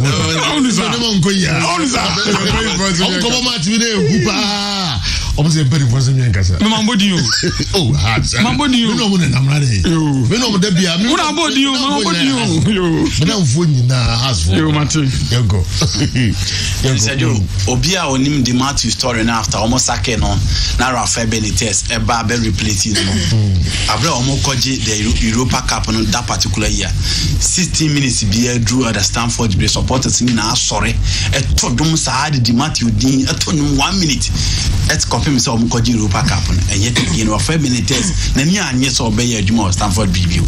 And to Chelsea supporters and when they decide some bed demonstrate against you, you feel it. Liverpool players in a captain, a dear and said you almost soon in Aka Bomo de Treba out. Said they are not for the Super League. And again, Pep Guardiola and Subusom's Ayas way because I believe Ayas is one of the grandmasters. It is calling for the elite clubs. Also, we include Ayas and said you the English pundits, the supporters, for me, they say football. You bet me argue said the Super League no. Nanka this kabe prepe babeka yes team si ho but said you Macau has Stuart Bucharest, Club Brugge, Nottingham Forest, Aston Villa, Omunina ebeje UEFA Champions League ni. Not because they were big clubs. Into football sometimes so team as it was or so benya small club. I'm gonna team Roma cause surprise a big club no. And football intermediate I was in for the Super League and in full support of the English pundits and almost fans in this almost stable situation now. Fiorentino Perez in some of the bands and go benefit because Real Madrid funded the cap 575 million euros. The renovation of Santiago Bernabeu no sika omukoji yeso omude be no and omuniska to go in for the market for Kylian Mbappe and Haaland and sen komko for Escawia sa clubs here omu no omu prayer ka Fiorentino Perez e be sa be fa omu big boys no masa benefit. We also Kotoko hearts the small teams get one can say without us no muntimi kwa mon trouser mu yakotoko ne anto. Yeah, but that's the reality. Because this is answer what without the citizens of Ghana, who is the president of Ghana? Obe rule over who? But what matter? That's really that's reality. Who is Ghana? No. Who is Ghana? You cannot live Alan no. To be the party. What also is your party no conform. There is a party in bed. Who is Kenya na unkwa unya yi na unkwa wa. Unya dom. Nti domo kan unya dom. Nti John W. Henry. I say we let you down. I'm responsible. My grabs in as unya say who now. You will never be forgiven. I'm benin my Liverpool Gromo. I'm I remember so very later yet the West said the Manchester United for train lines. Omude tezo mo anya extensive what the bonica say no more better train lines you are train away from you. Because it's the worst letter he has seen in his life. Yes. They will deal with them people. Yes, eventually some big clubs in our and check great players. No most of them come from teams in Ketuam. So the Madrid for the Caba Sergio Ramos as Sevilla for be taking credit. So I'm gonna then buy and Umbefana and also one of the greatest centre backs in the game.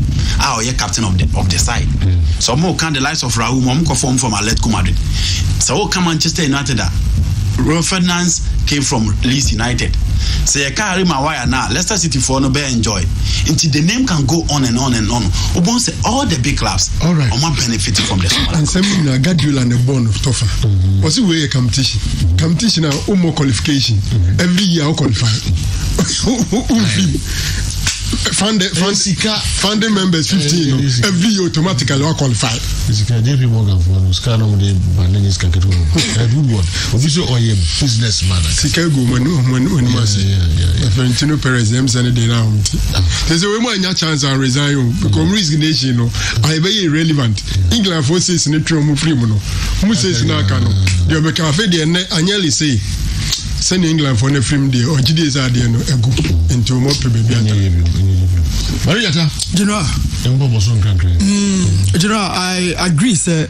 Clubs in Kituano, who he actually said I can say for you, but the reality is that say quality content and near sustainability. Yeah, why a group stages are you be a Champions League. Oko game centers TVs in year 2. I want to make us a Chelsea in Barca, ye Madrid and Dortmund clubs in Kituano off. So UEFA led by Safrin a different policy, but the same thing. So now Florentino Perez, the idea in year 2 sustainability and then quality content and honey akase for no more falling on, and now make us a group stages are and your general be any follow. Now over the motive behind the formation of the Premier League back in 1992. The formation of the Champions League, the same 92 and then the signing of the Maastricht Treaty and the Single European Act Treaty. For me, this Champions League and then EPL, signing those treaties, said there be a huge protection. Now, General, back in 1992, founding members in Liverpool work at home. Who free the old First Division League, number 22 man or 22 team league. And the whole concept and then they say if say omunya quality content na ITV the BBC and then showcase later and a B Sky B I did the good money they buy £304 million. General omode baba BD for the TV market. That was the first time our premiership in Husika and Blackburn in Saka share quickly £3.3 million and I'm Kofala and Shearer from Southampton. David Rocastle from Arsenal and then to Leeds United.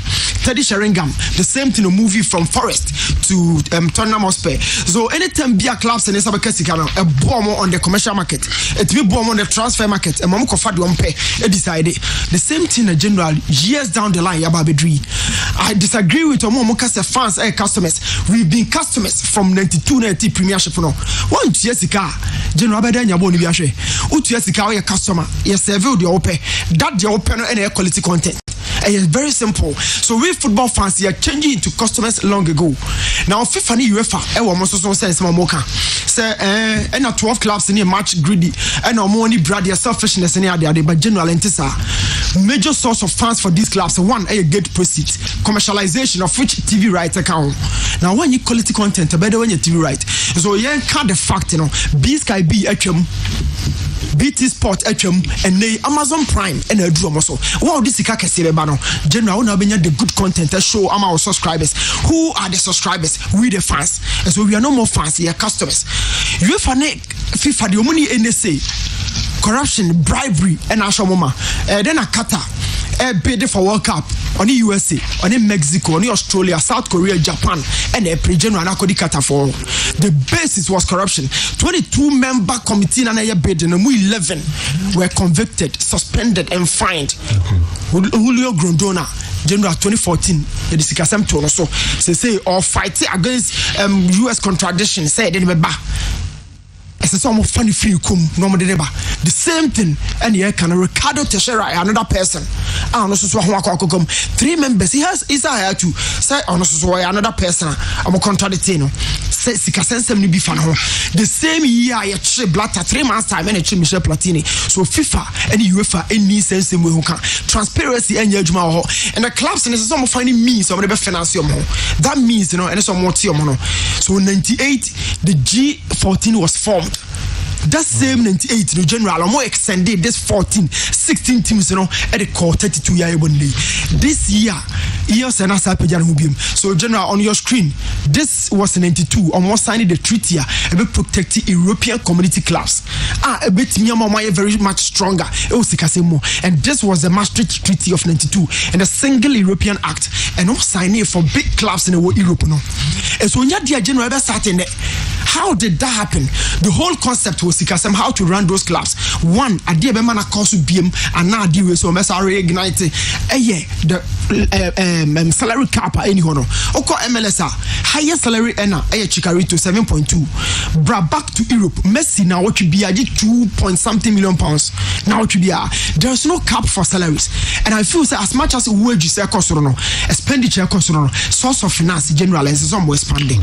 Source of finance in be any company for you come and I don't think say a selfishness general. It means that the financial clubs.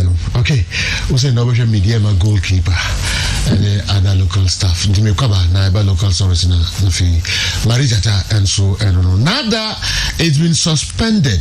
UEFA must finance the UEFA Champions League tournament to make it look valuable and attractive, just like how the European Super League seemed to be. So akoko di ujena na oye unem ye amount Mubarak Akosa Adiefe who the way Efri Hifa carry sorry Kwabre Kenya say and how the way Efri but good morning and greetings to your pundits. I don't understand why some people are advising us and Kotoko to go to CAS. You go to CAS only for them to increase the money Kotoko has to pay. Why can't the two parties sit down and litigate the matter internally? There is not a single day we will hear of an issue within Kumasi Asante Kotoko. Nanajua Poma Mensha District Hospital on the air and so I don't know. You in fact messages by one on one. Whereas I'm enjoying your show live in Cologne, Germany. Keep up the good work. Good morning. The cost that we feel quiet. I want to know either Hazard, whether Hazard can play against Chelsea. Hazard can play against Chelsea. Okay, Chelsea. We free if all right. Charity clinic inside Bekwai. Okay, Asante. Good morning, Joe. Please let Andy analyze the negative impact of the Super League on the various teams that accepted to participate, especially Real Madrid. Kessben, would we every man so that they say, Sergio, Africa this year teams are moving Kotoko free money na Champions League back free and also Confederation Cup likely say back be free. Even yesterday about the last but one game before the last game bebaso. Sergio Oko Group A yes a thief omono that war. Orlando Pirates never top with Enyimba, Ali Benghazi and Omo Muchato. And Sergio Osha group no more in the sense that they lost their first 2 matches. They drew against Orlando Pirates, lost their next 2 matches before winning against Enyimba. So ES Setif against Orlando Pirates South Africa. First leg no more born Accra Sports Stadium Nkrumah. Ekoye goalless draw. By now Orlando Pirates likely they are going to carry the day. And Sergio Arabian visits Amoko South Africa against Orlando Pirates. Most of the times Orlando Pirates answer the Arabs and also on only one spending Zamalek, especially in the Confederations group stages are a team from the northern part of Africa, Akwakosho Orlando Pirates. And then coach Joseph Zimboa will be welcome Happy Jelly or the back for no. And it's a very positive news for them. Even though Richard Ofori said but they have their goalkeeper Siabunga to depend on. And Ubenya Tikelelo Nyahuza, Ubenya Paco Maseka, Ben Moshwari. So I think the quality of the squad that they are having. Say, Joe, who gamer? Mohamed Kanduchimo, Yusuf Dalimo, over the likes of Yusuf Gachamo, Mohamed Amoura. Game Amube done a team against Kotokono. Yansede who be our group stages, no, and they are living dangerously. To me, I think Orlando Paris is likely to carry the day based on the fact that Omunsada most of the times these Arabian sides are attack on. Only Zamalek Kwana Konya an away win on the South African soil against Orlando Paris. Omwashe Lali, Omwashe ES Setif. I quite remember they've also beaten Ali Bengali. So I think Orlando Pirates they are good to go. Sergio Oko Group B in the sense that Raja Casablanca seemed to be blazing the trail. Sergio, out of the 4 games here, but the turnaround was in Ghana. Sergio, after set Pyramids, any first 2 wins. Next 2 games. That was the home and away game. Raja Casablanca boy. So the Pyramids FC last year's losing finals. Omo was the 6 points. That game was a turnover. Nkana and 2 wins against Namungo FC of Tanzania. So Sergio, these 2 clubs are tiring at 6-6 with Raja Casablanca at 12 points. So a game and a win from Ghana will take them to 9. Pending the last game, because how things are going to turn around. Nkana they lost their first game against Pyramids 3-0. Omo lose 2-0 for the first time home since about 30 years. No more lose. They lost against JS Kabili. So a game today, Nkana Benya against Pyramids FC, a win would probably take them to 9 points, and that will give them a very good result pending the last round of matching. Sergio, I think Cotton Sport Garu and so ABB. Okay. Over group stages. So far, after losing their first game, they also beating RS Bekane.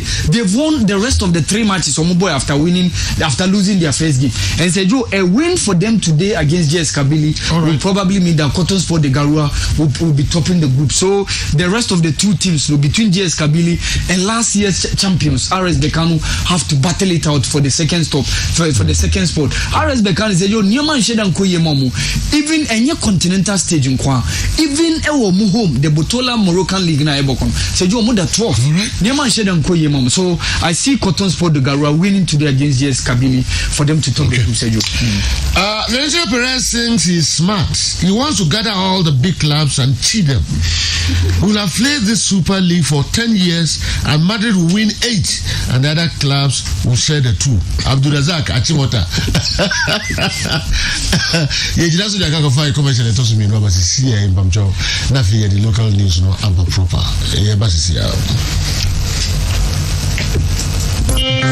This is the best sporting town.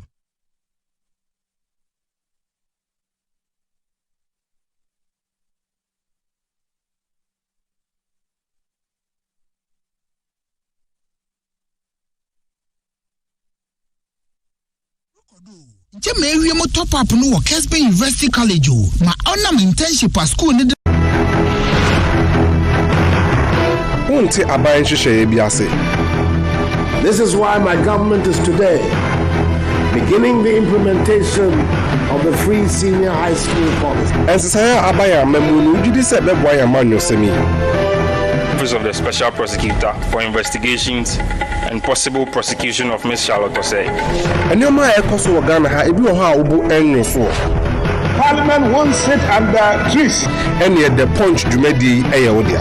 Any ensin konya ibra yedi nkomo afa the 1992 Republican Constitution no ho.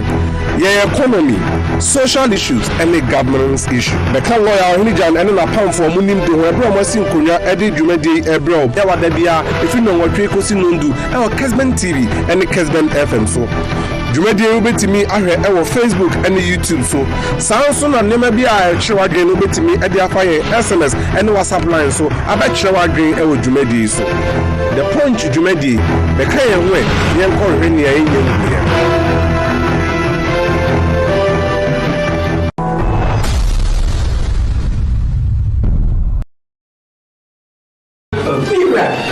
What did you dear? Oh, Mermaid CB Men's Capsules. And you may use Madama Bohobio CB Men's Capsules by dear. 1 2 points. I don't know. You're very good. Say I'm a dad, I'm a strong man to intend to be in a it's a religion, so we are really a house to credit. Santa Sam, my yes, here, dear CB Women's Capsules. And ye, if it's a cool woman, you won't feel so. Hey! CB Women's Capsules with the Ajo. Also, CB Men's Capsules, Ajo. Susiana. Ghana man and Merman Damase. Our pharmacy, chemical, ni herbal shops ni name. Etu from Fresh Susie Herbal Center 0247 111671 and 0246 578750. CB Men and Women Capsules. This advertisement has been vetted and approved by the FDA. When there's nowhere to go, relax. But if you have to step out for work or play, go for the ultimate. Get your office suits and blazers, dapper, formal and bridal wear, elegant. Go for the ultimate. Dressing to do business on a weekday or party on the weekend? Shop at the ultimate. Wholesalers and retailers of classy fashion for ladies and gentlemen. Shoes, suits, dresses, shirts, and beautiful accessories. Formal or casual, look good. Get your swag at better prices. Shop at the Ultimate, Prempeh 2nd Street, next to Barclays Bank, Edum Kumasi. Telephone 0244-234-432. That's 0244-234-432. Sadia Feo Fair. You will swag with the Ultimate. So what about what your papa be not this is my secret. Give us P capsules. Emma, I want to go from no one to me to my dear one pen. Give us P capsules. Over to us, Mama. Oh no, enemy lawyer. And to lawyer, no, not show what to.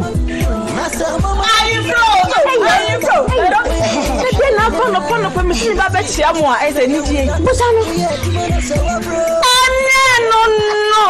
We didn't feel like the friend give us cold capsules. Say yes, it's Yaren the wall, so cold did do nipper them when in our posa a mamma and Timawunja wouldn't give us cold capsules. Obey your free lawyer, give us cold capsules and I give us pink capsules. Hey, and I give us free. And men what if you do what you do kwan efa give us core capsules a pay for a battle one more menu for one kwada when if you do me nunca ensure that actually say property fridge there ekulu papa me fear had there property near my kwana me use esan se ma me fear ha ye fene ma brabono so ye mrese my property. Mommy, I want ice cream. So what the fridges, freezers, TVs, air conditioners, washing machine, gas cookers, microwaves, blenders, electric irons, rice cookers. And in your biara, top up record, property dear, and no neje kiki. Property electronics, papa, entry in Namukania, your fridges no, what are the shema, ne coolie, a sun say, your compressors no, and what dimpa, Ubeni Biato, our Ghana Fanena, Upebia to Ato, Tony Sack Electronics, SD Karam Dynamo, and what a doom comasi, and by method is a sorry. Property, top papa preco. If I shall be a mission, you'll bag it. Brother, and not to give. What are you going to see about Queen Wayne? Say, Bra, said your time about Mister, it's your Jimmy me fear for any idea about ever say. Really, do this offering now. Bra, some because me the time about Mister Wandansia. We are seeing now Evertonenka. It is malaria. What run the time about Mister? And you are good. You know what I want to meet any jail. What run the time about Mister? A drink and your mark or bar waffle through. You want Aquadano for any Aquada when you do me, and some of the time about Mister. hwɛ sɛ wakɔ hospital anaasɛ lab ama wahu sɛ wowɔ akyiridi malaria yi bi ansa ayo sɛ time ne yɛ time herbal mixture afi malaria fever bi ada ne ziba ɛwɔ mu no yɛbɛtua FDA ahwɛ adwadie nkratoɔ yi mu agye atomo sɛ ɛyɛ wonte aban hyehyɛeɛ bi ase. This is why my government is today beginning the implementation of the free senior high school policy. Ɛnsesɛeɛ aba yɛ amamu no wogye di sɛ ɛbɛboa yɛ amanyɔsɛm yi. Office of the Special Prosecutor for Investigations and Possible Prosecution of Miss Charlotte Osei. Nneɛma a ɛkɔ so wɔ Ghana ha ebi wɔ hɔ a wobo ɛnwo so. Parliament won't sit under trees. Ɛneɛ the punch dwumadie ɛyɛ wo dea. Ɛne yɛnsi nkonnwa ɛberɛ a yɛdi nkɔmmɔ afa the 1992 Republican Constitution no ho. Yɛn economy, social issues, and governance issue. Bɛka lawyer ɔhene Jan ɛne n'apamfoɔ mu nim de ho ɛberɛ a wɔasi nkonnwa ɛde dwumadie ɛberɛ o. Ɛwɔ da bia efi nnɔnwɔtwe kɔsi nondu ɛwɔ Kessben TV ɛne Kessben FM so. Dwumadie wobɛtumi ahwɛ ɛwɔ Facebook ɛne YouTube so. Saa nso na nneɛma bi a ɛkyerɛ w'adwene wobɛtumi ɛde afa yɛn SMS ɛne WhatsApp line so abɛkyerɛ w'adwene ɛwɔ dwumadie so. The Punch dwumadie bɛka yɛn ho ɛ yɛnkɔ hwɛ nea ɛnyɛ mu yɛn.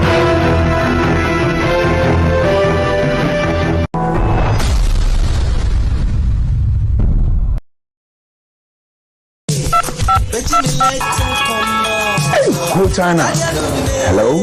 Hello, Boga Toronto. Kounia, my word, Papa. Then come in to Kwayo, but I'm a traveling agency for no more disappointing in such a way as many are prepared. Listen to Maria BBL. I think I'm a cat and my mom phone call has been traveling to. We have a problem with that. But what you share my house is here. I think Kumasina Mumbo crowd. Oh, Miss Wunchmi, Mwami, and Mamma. Excellence level. Madam Free, men and can say too kind. Banco John Mama, so she will be the one and you cry. And the number section, WhatsApp crowd, Kessben Travel and Thomas. Yo, yes, but na yeah, the dear Canaba Betram, so I'm saying local stories no more. Yet be and so assign Abramoje Kessben Television 92.9 Accra. Manager Michael Abebu so the please, what will happen if Kumasi Santi Kotoko, Heart of Folk, Ash Gold, Adriana, Mediema, and Chelsea decide to create their own Super League with huge financial support? What will the FA do? Is it similar to the decision Garka took some time ago of dissociating themselves from the league, from the FA? Now UEFA has decided to double the participation fee of the Champions League teams, and it's a plus to the clubs. Similarly, can't Asante Kotoko and Hearts of Oak use their powers to fight for bigger share of TV rights? Else they will dissociate themselves from the league. Mind you, Ghana League with our Kotoko and Hearts of Oak is like a snake with its head. Michael Abebu, you umra. You just answer me, and so Kotoko Heart of Oak, any Star Times TV rights, you know, possible so we could demand it for more because Kotoko Heart of Oak. Can I say our matches in the channel do say energy channel at Tiakra. Okay, Sanso and quickly, my mention Kusifa wa manta phobia omoye me nuntafo na ene eyo birthday enti coach I say Lily any Lillian I wish you a happy birthday Lily and Lillian Abrefisifa yes and ntafo enya 3 years Kusifa nkasa kwa osan ye adwuma so 3 years kofi ntafo ye mu kwa ntafo ya awon be adwuma na ma won ntafo na aya na ebe na wo abusu ni na benye unza ungwa na misi ye mu kwa na okay tia ye wo person nya kasete because ye won tara wo ntafo so me ni ntafo na be se coach e me ye adwuma tie na ba bi so ko tempo mo maybe na nyu sa yeso nya di ni se die kitwa se correct me ni se 1 minute man na o manyem ko correct me nyem ntane die wo za ko correct me eti me nyem na ire akwasa pian Lily and Lillian Sefa Brefi Sefa you wish you happy akwasi manu wonu ye bon price and crown be nyina be yan kwapa now you share other locals okay to say on papa I'm some Ghana we yan kwapa no ma some Ghana some pa some Ghana Subani de no omo form de se omo so mu ye ma ana ento omo form Subani Naro Sergio Mami Chasi free feed and information I may pick it from Techiman and Ra.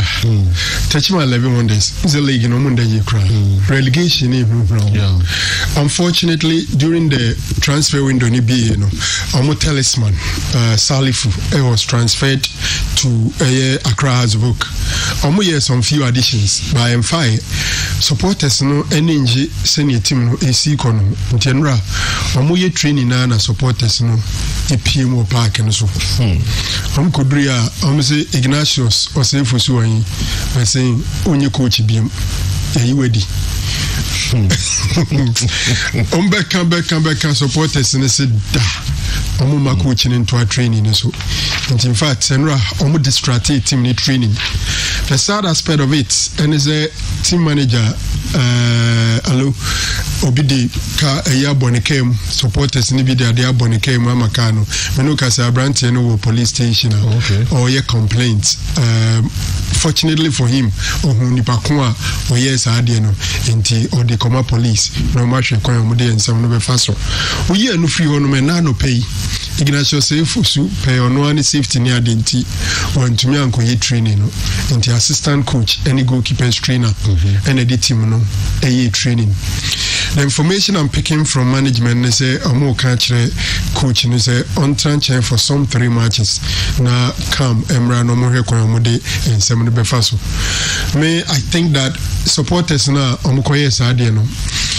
Some fools say coach no team na they should speak to the management because the coach has contract no that coach no management nentem management in the 2 means on be coach remember man Ignatius Ofosu can try say about 2 minutes yes na the create 2 training grounds one on confirm because me who so a tweet say all the life who do any be that I'm sure he was scared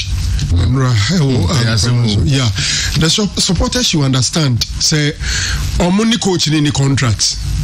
The coach has a contract and it's between the management and the coach. It is a supporters no falls there. A brand no more team na.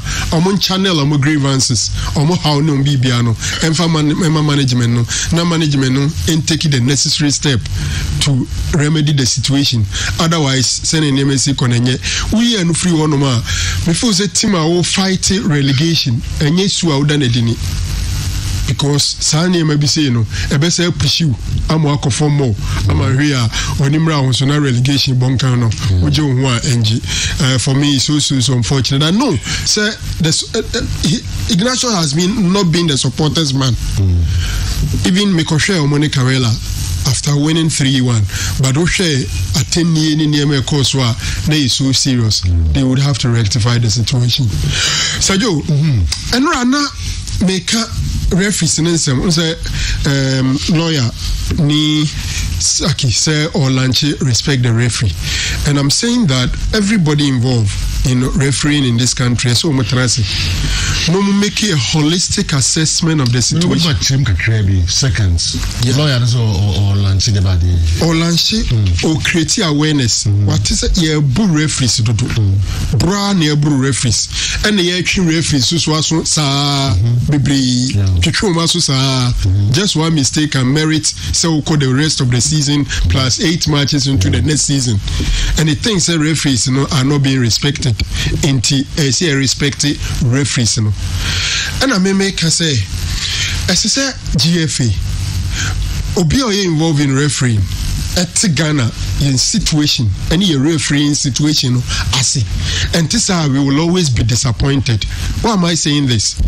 And as expose whatever it is, experienced referees in the brave, referees in and the referees are available for appointment, a number of them and your experience. To be very honest with you, so who follow Ghana game now and Sapananka referee who be your chance at the Premier League games, now what did Division 3, what did Division 2, what did Division 1, and your experience be brave. And Sakura Nebia when you're quite Abasa will be the Premier League. But an as expose ni Omutrefie for so long, and to some of the experienced referees, so because there was no competition, a number of them also failed the referee fitness tests. And to more selected referees, they are left with referees bebrino and experience. If you do that, you are likely to expect that some mistakes will come up. Now mistakes ever happen, they would have to nurture them. But if BBR who imagine say referee one mistake in a game and look at the sanction. The number of them are sanctions in a baby. Now say yo, sanctions any mistakes in a bar at the time most of them nearby games in behind closed doors. International supporters Beba Stadium no. Umpo and inexperienced referees, when supporters are failed in the stadium, it add additional pressure to them. In the same supporters in the stadium, they should anticipate more mistakes coming from the referees. And if you bear the ordinary thing of one mistake, say then it means that we'll get all of them out. The reality is that we have found ourselves in a situation where we have to nurture a new batch of referees. And if you are nurturing them, you expect some of these mistakes. So they would have to be circumspect. Okay. So more sanctions. All right. News I may gather free Takwaso Chief Justice Justice Blay team management are handing over to the family. Yeah. Is it true? The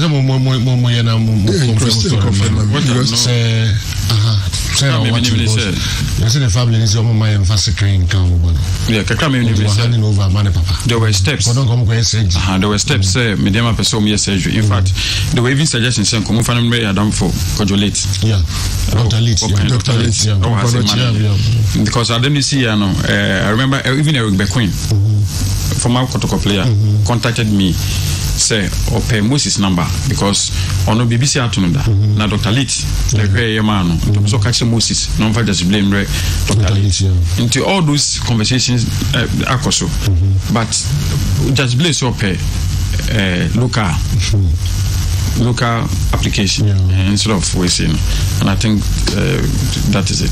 And the minimum family a team led by Moses. That's what I said. They play a man a bush was over buying mum and son instead of say a bed surgery. Men can't say we drew no. We will give you a sepa will be drew. But I make it almost what I say family in India will be drew. And there's no many decisions so surgery. We have to agree to sanity. So wow. How?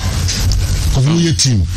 No player who find the parents who hold the bush. I would disagree. Say me, I would disagree because 2 to 3 months no more man based on medical examination and based on what was going to go through medically. It take us 2 to 3 months no bit me aton. I be do the minimum extent a bit me maybe it could be longer, maybe it could be shorter, maybe it could be this, could be this. All the mention. That is the reason why and that is proven. Oh, Dr. Leighton, my baby, I just want me. I resolve research because this is a medical. Arsenal players, friends, Aaron Ramsey, and I just if you do one, we don't pay, put them there. So where they use a Cassandra Ketwanina, a boy, Cassandra, Cassandra Club, but still, put him back about football. Oh no, I just medically age. My own we do better. Say some producer away England. Say hospital and a surgery in a normal. And to me, my advice is that they say and come I call the. But is here? They can be credit, but we will control on so football moves and some. I had a negotiation. And if believe faith is normal. Maybe I believe in it. They would negotiate with the team handlers. Maybe I'm about to say, maybe it's pain. Maybe come by my reference. So BC, say when the team in TM fan call. Probably your hands are tied. Hands are tied. It's a negotiation. I'm about with excuse and one more reason. Two more reason. But you say small Ghanaian decided to go in for a local medicine, and one it worked for him. And no boy, and no bono. Sir, yes. Gani Kotoko medical team no requested for surgery. And Abraham Gani is on it. Okay. Local. And then he's about the best centre back. Say Joseph Andrew, Jim says Canada, the defender, Obi Obo 5. Jim says Canada. On the zone, they are the trunk group. Joseph Andrew, Henry's on your pains. It's not exceptional footballer. Joanna injury. So, yes, and no ball. Well, and so sorry, and so good morning, sir. Can you get the contract and read? We are here, kind of do maybe a check.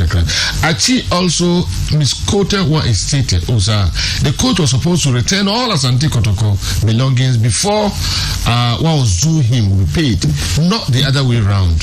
So Maxwell keeping the car was a breach. Oh, okay, I see. Nana say, aka Filler, also the Aban. Do check this clause 12.55 of Maxwell Kunedu's contract. Achi misinterpreted that clause. Okay, yo. And you ever to make my kind 12 in clause.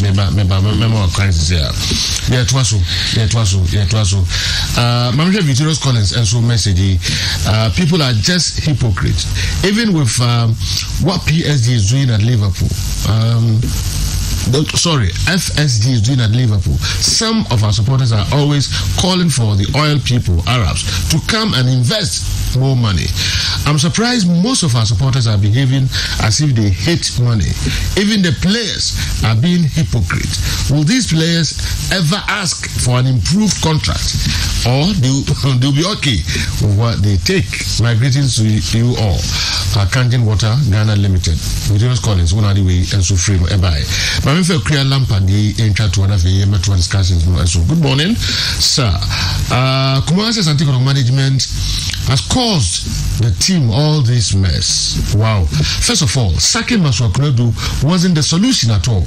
Maxwell went, but the team was still losing. Those who caused this financial loss to the club must pay. Kriya Lampa, Kriya Watchman, Lampard, Accra, those are the other. Kofi Champo.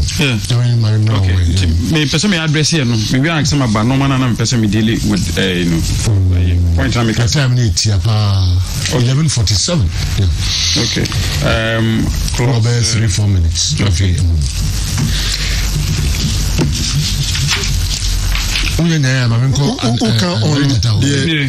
On the expiry when you on the expiry or termination of this agreement for any cause whatsoever.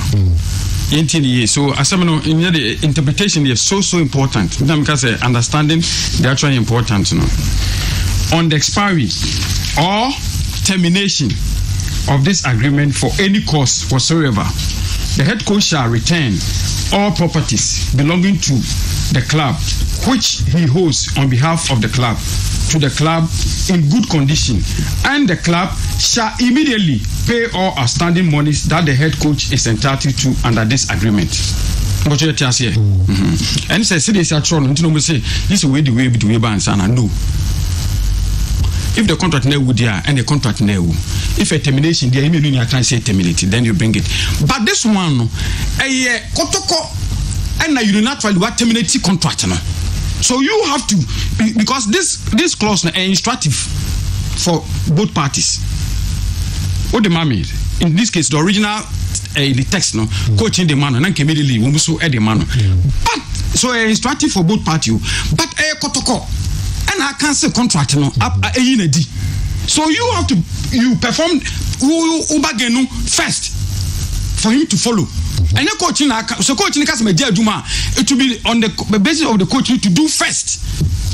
Because that clause is instructive for both parties. Okay. And in this case, Kotokona, Ako, I see a pamon, almost pamon. But what you say? It all pamon no. Not wood and based on the contract, the office say do no with the amount. No, also the so no, so the amount. But if the contract expires, expires on its own and a mutual termination. That is where even the original text of this may even arise. But it's so instructive, say give and take idea. So I'm sure that the ruling on that particular in a baby will help. And we are 6 now. Also, the committee also declines the demand for the respondents for the payment of 55,300 cedis to them by the petitioner. The respondent relied on clause 1155 of the contract. However, this clause is an instruction enjoining both parties to act simultaneously in the event of a termination. Since it was the respondent, in this case, respondent here, Kotoko, that terminated the contract, they could have worked out and added what was due the petitioner to termination letter and taken back what belonged to them. The said clause in the contract is simply a give and take approach adopted simultaneously. That word, that is the word. What must you say? In terms of Nana Chico, we know that it sounds say we need the Kotoko terminate and termination letter no, not the Nkaye due Maswell no, not Kotoko account. The letter now when they come out Maxwell indicated say Oma include checks for 3 months anyway. I am to 80,000. Also be on the check payment Bianca. So if Kotoko So if Kotoko had made that payment now and then no it would be instructive on Maxwell to return everything to Asante Kotoko. But since we made family them buy now we expect this would and now the main point now no we can't the main point of this whole clause 11.2 of the contract states, if the club terminate this agreement for any reason other than those stated in 11.4 and 11.5 below, and before the expiry of the term hereby granted or any extension thereof, the club shall pay 3-month gross salaries to the head coach in lieu of notice. Way NMCCU needed now, so I can't radio so say 3-month pay. Na somebody mama so no. Continue.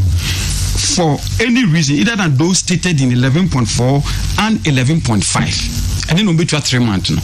But if a falling within those, the provisions in 11.4 and 11.5 there, then that will be decided whether the contract was terminated with just cause and no payment. If it was terminated without just cause, then asama bahon.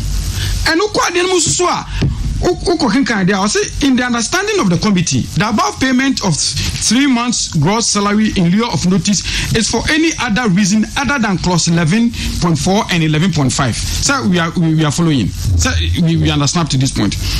In other words, it is at variance with the reasons for the termination. Let's just say, any reason they be pamon. What must say? Number created, the reason given by the club for termination to all intent and purposes fall under clause 11.41. So why do you talk about the 3-month salary? So pamono with the reason either than what is stated under 11.4 and 11.5 there and over 3 months. But what reason is the man and the pamono no? It falls under 11.41. It's that 3 months doesn't even arise. Okay. But the way God must say. Okay. And Maria, the mama 2 minutes.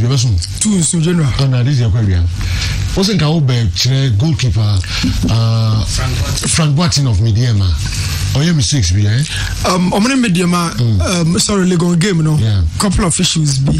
So come highlight it. And that same game, no, so be highlighting maybe about Hans Kofi and Adebayo. So 2 additions are Legon Nyamo. I think 2 individual thinkers, but we channel passive. Why? We say never that can mama for some room. This will be Andy. Maybe about 2 minutes. Sadio Mane left all the best doctors in England and came back home to Senegal for treatment of local herbs. Okay. Anafi, Sunya Zungu,